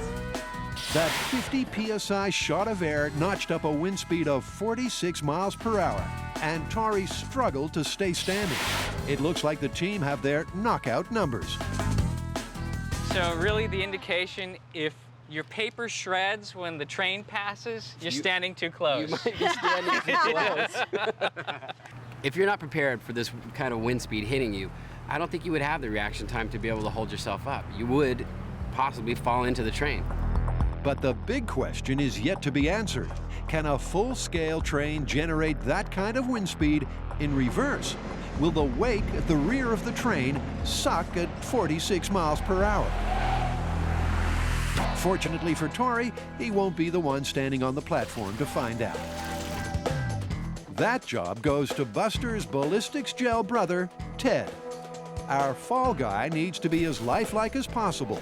That means building a rigid frame to support the legs and gel-coated ropes to bolster the arms.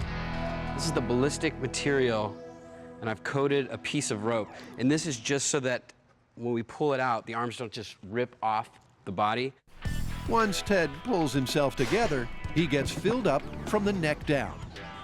Tori pours in enough ballistics gel to fatten up our mannequin to a healthy 200 pounds. Big enough to prove almost anyone could be sucked off a railway platform to a grisly death. Yeah, it's kind of weird looking, huh? The weigh-in confirms he's in fighting shape. 207 pounds. He's a big boy. It's all muscle. Yeah, okay. Now all Ted needs is to get ahead.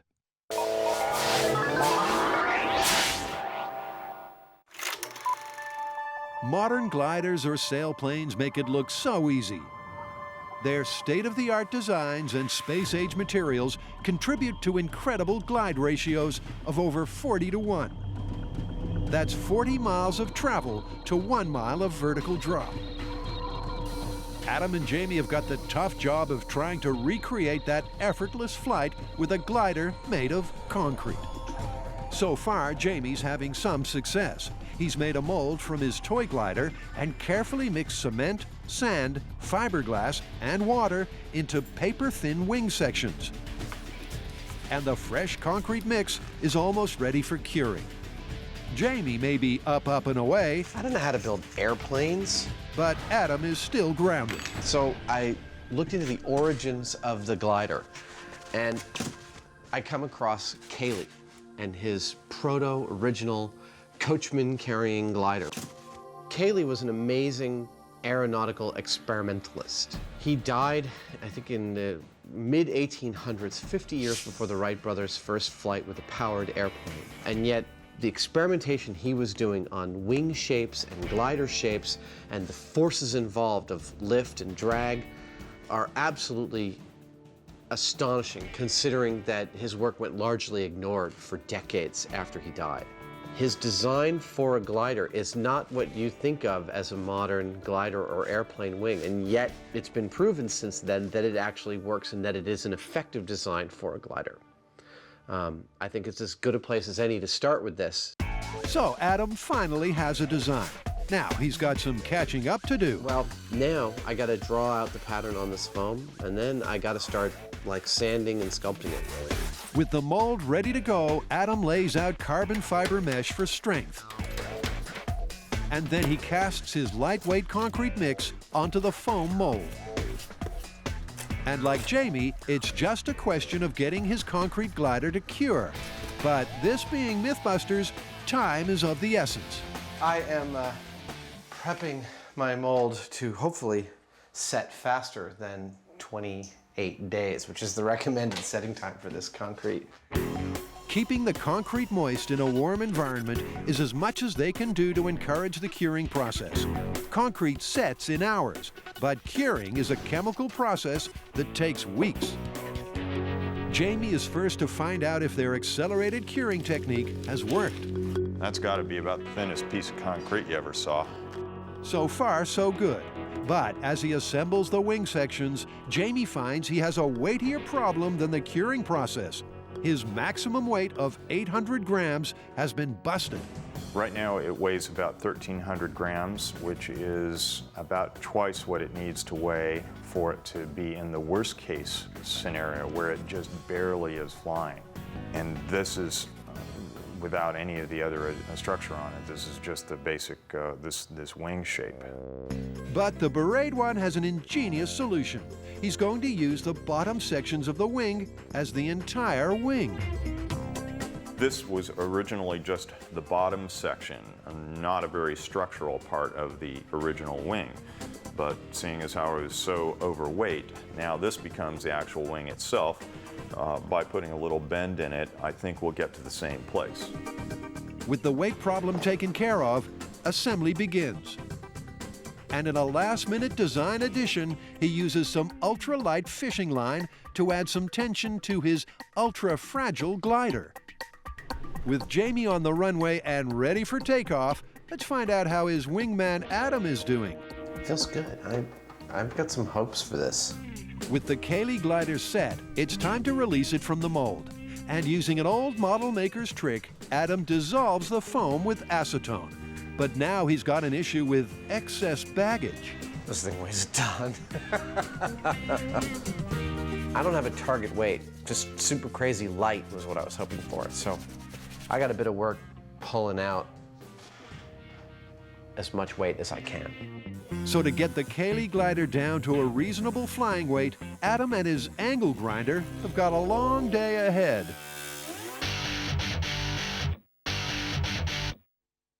Our team of train spotters have tested toy trains for turbulence.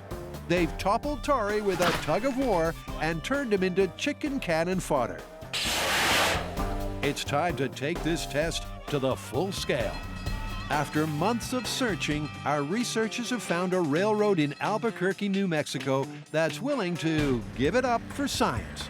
The line is still being built, but there's enough track to push this rail runner engine to its legal speed limit of 79 miles per hour. So, Robert, have you ever seen anything sucked towards the track, on the station? Me personally, I never have. I've heard of it.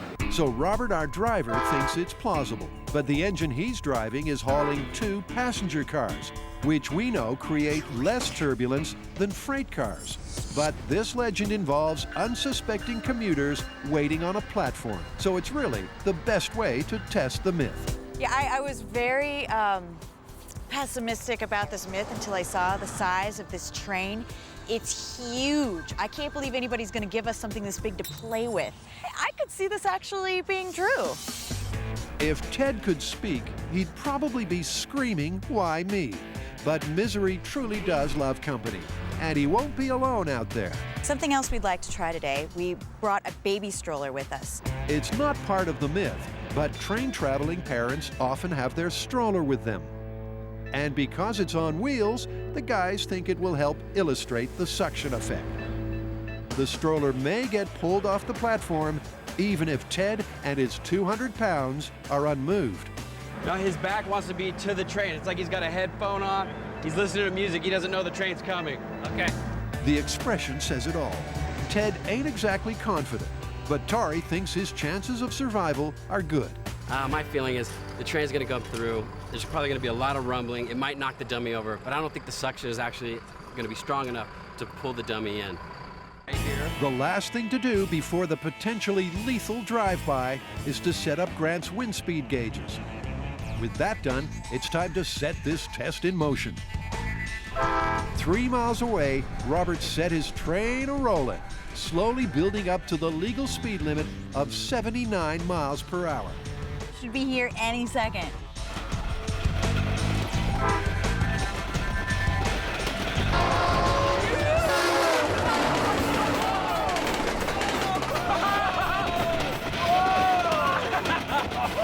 That was awesome! That was intense. Ted's been tipped sideways, and the stroller snapped its line. In fact, it's taken out a camera.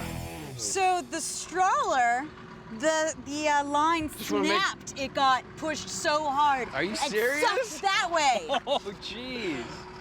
My God. So any mom that has her stroller that close to the train.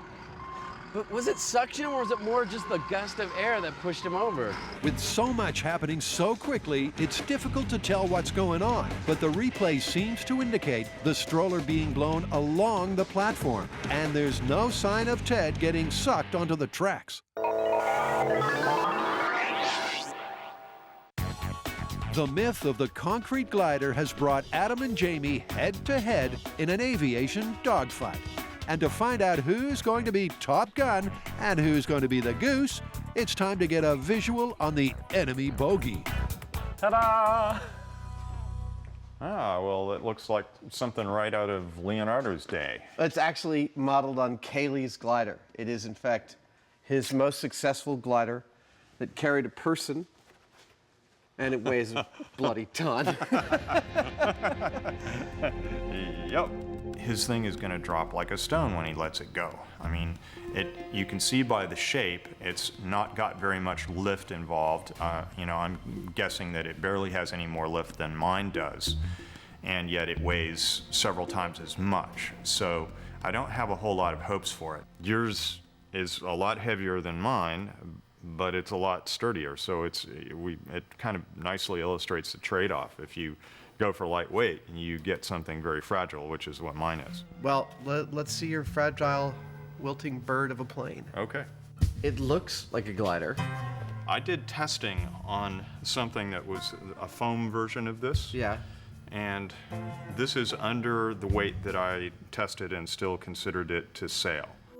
So it seems Jamie has taken Dr. Smith's advice about weight being the key and gone for a super light design. But will it hold together?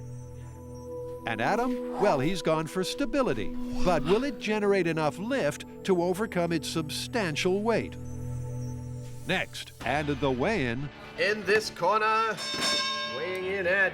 the scales confirm Adam's worst fears. At just over 600 grams, Jamie's wilting bird is a featherweight. This is basically concrete with a few pieces of string, and I think it's a fantastic attempt at foiling the myth that you can't make a glider out of concrete. Adam is next, and with over 2 kilos of Cayley glider, he's definitely in the heavyweight division. So with a heavy heart and glider, Adam has defeat firmly in his grasp. Let's set up a wind tunnel test so we can figure out how many different ways you've probably beaten me in this contest.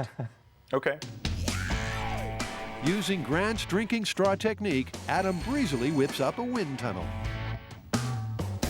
The idea behind the drinking straws is that they make the flow of the wind coming out of the fan completely laminar. The blades create good vortex effects and all sorts of things about the wind that are turbulent. And by forcing them through drinking straws, it makes the flow much more what we call laminar and straight. And that should be perfect for getting a good test for us. With the makeshift wind tunnel up and running, Adam and Jamie can measure their glider's lift-to-weight ratio. They'll do this by weighing the glider in front of the fan. Any lift their glider achieves will result in a weight reduction. Yeah, I'm seeing, on average, probably about, just about a max of 200 grams of lift there. By my best guess, my glider was receiving about 38% of its total weight in lift. 38% is impressive. With a decent launch speed, that will increase, and it may just be enough. Next up is Adam's Cayley glider. Well, it's nice that I can feel some lift, but this thing is heavy. His lift-to-weight ratio is well down on Jamie's. It's only generating half as much lift. Yeah, it spikes up to 350. My glider did not seem to perform as well as Jamie's, actually about half as well. At this stage, Adam is thinking his heavyweight contender won't stand a chance against Jamie's featherweight champion. But with both fighters ready to rumble, it's time to pack up and head back to Nassau to let these concrete creations fly. Carrie, Grant, Tori, and Ted have survived a train track flyby. With no sign of the mythical suction on the first run, it's take 2. But this time, the train will be going backwards, with the blunt end leading and the aerodynamic engine at the rear.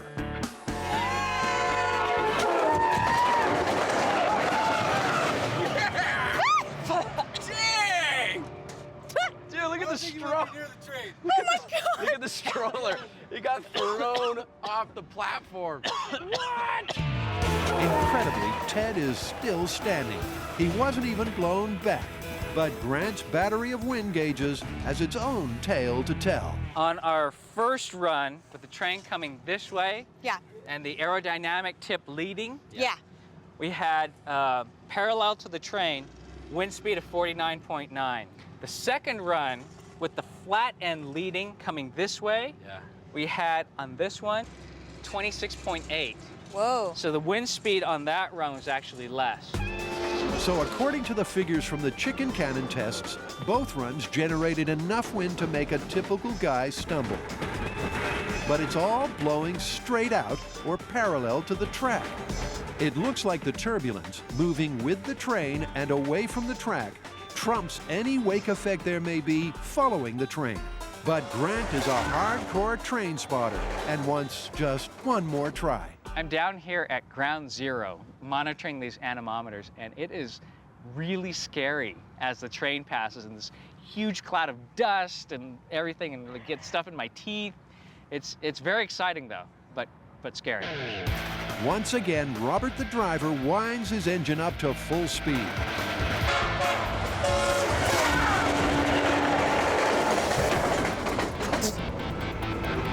Ted finds himself face down on the platform, and the stroller's missing in action. But how did Grant survive the blast? Can we calibrate it by the gravel in your face and the depth that it's gone? Yeah. So no one was sucked onto the train tracks for a dice with death. And with no obvious results, it's back to the shop to study the high-speed camera and piece together the data. Looks like all the wind is running parallel to the train. I'm definitely not seeing any suction. The first and third runs had the most violent effects, but there was no sign of any suction. The winds blasting outwards and sideways were far stronger than any vortex that may have been created behind. If Ted had felt any suction, that tie rope would be as taut as fencing wire. Knocked his headphones right off, and look at the stroller. It's There it just goes. lifting, and it's running parallel to the train in the slipstream. All that turbulence is parallel. So in the end, there's nothing like a full-scale test to sort the fact from fiction. And this one looks like a foregone conclusion. So what do we come to for a conclusion for train section? Oh, it's busted. Totally busted. But still really, really dangerous to stand that close. You don't want to stand very close to the train. You do not want to be there.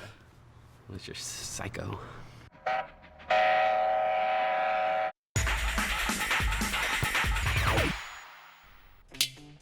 Ow! Well, Adam, what are you doing? It's time to test these things. Are you ready? Ready as I'll ever be. Me too. Okay, let's go. It's launch day, and in search of perfect test conditions, our pioneering pilots touch down back at the NASA Ames Research Center. We're back at Moffett Field's hangar number 2 where we shot helium football, and it's ideal for the concrete glider tests for the same reasons it was ideal for helium football. We can close the doors of this huge space and eliminate any wind. Dr. Steve Smith, MythBusters' font of all flying facts, is there to check out the designs and offer some last-minute advice. Crucial question on this one is going to be where the center of gravity is so that it trims. Well, where should it be? So somewhere probably between 25 and 30% of the length, maybe. About right here? It turns out that it's not just about reducing all the weight possible from this, because if it's super light but balanced incorrectly, it's still just a stone. Next, Jamie presents his featherweight wilting bird. But does Dr. Smith think it'll fly more like a paperweight? Yeah, that's impressive. That's beautiful. Cables stay bracing and everything. Look at that. Wow. It's paper thin. Wow. Oh. Dr. Smith's upbeat reaction to their designs has fueled their enthusiasm. But his advice means Adam and Jamie have some tweaking, trimming, and testing to do. To get the balance right, Adam is stealing another of George Cayley's design ideas and adding a gondola. The weight beneath the wing can be adjusted to move the center of gravity. Plus, it should stabilize the glider in flight. Jamie has also been busy shifting his glider's center of gravity further forward. It looks stupid, but we don't care about that right now. It's a concrete airplane. What are you going to do? It may have been called Big Nose at glider school, but it's ready to fly. And while Jamie has been picking his glider's nose, Adam's been getting some launch advice. I figured out with Dr. Smith's help, actually, Dr. Smith figured out with my help. And by help, I mean I supplied him with measurements. He was able to calculate that it should fly at around 20 to 22 miles per hour, about 30 feet per second, if it is to hit its ideal speed to glide ratio. And because his throwing arm won't manage 2 miles an hour, never mind 22, he's got a cunning plan. He's going to use a zip line, tow line, and quick release. That mark is where the pin gets pulled out and my glider starts flying on its own. Adam then optimistically marks out a target distance of 50 feet. That's how far I want to travel. Jamie, who has decided to hand launch, looks on unimpressed. At this point, if I were to guess, there's going to be something go wrong with the kind of scheme that he's got for launching it properly. But we'll have to wait and see. Now, I'm about to let go of this. You got the hook? Yep. Oh, buddy. Okay. Everything's in place. I'm going to go down there and grab the tow line. Last call for the departure of Concrete Airways Flight 101. 3, 2, 1, go.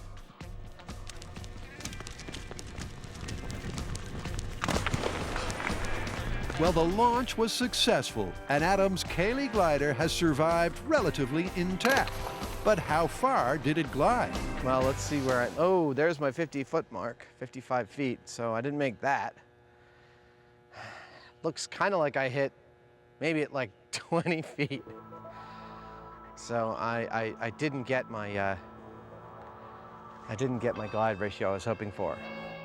But hold on, there's a catch. Adam thinks his glider released from the zip line and began flying on its own at a height of 20 feet before gliding a distance of 20 feet. But there's been a recount. My glider released from its catch off of its guideline at about 9 feet off the ground. It then flew close to 34 feet before hitting the ground. Now, 4 times 9 is 36, so 34 feet means I came devilishly close to a 4-to-1 glide ratio. I'm stunned, actually. I could not be more pleased with these results. I know I was shooting for 55 feet, but really, I was hoping for anything over a solid drop into the ground. It flew very stably. That is really clear, which means that, I mean, we only had one chance. I only had one chance to trim this thing so that it would fly straight, and it did. That is, I feel really, really good. Incredibly, Adam has gone from underdog to top cat. Jamie steps up to the plate, but he's stubbornly sticking to a manual launch from the stairwell, despite Adam's successful flight. I don't want to screw around and, get some kind of, zip line going and all this kind of stuff. I'm just going to throw it and see what it does. With a spring in his step, Adam measures out the target Jamie needs to exceed to succeed. We know that Jamie's 28 feet off the ground, so if he wants to hit a 4-to-1 glide ratio, he's got to get his plane to hit the ground at 112 feet.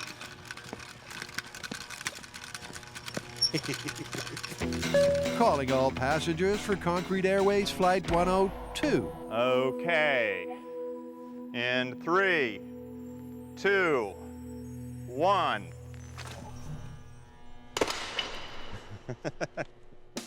Well, there you go. Jamie's wilting bird took flight and then took a nosedive. In other words, his concrete glider was all concrete and no glide. Congratulations, you won. I'm going to enjoy this for the short while that it lasts.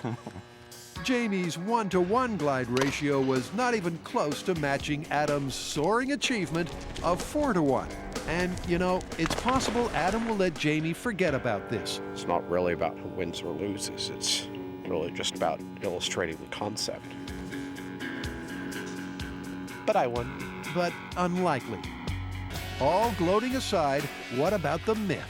Did the guys prove anything about the concept of a concrete glider? Aerodynamics of planes don't scale up very easily from small to human size. But that being said, I think there is actually a tiny chance that that one could build a human-sized concrete glider. I'm not sure that I would get into it, but I'd certainly give Buster a ride.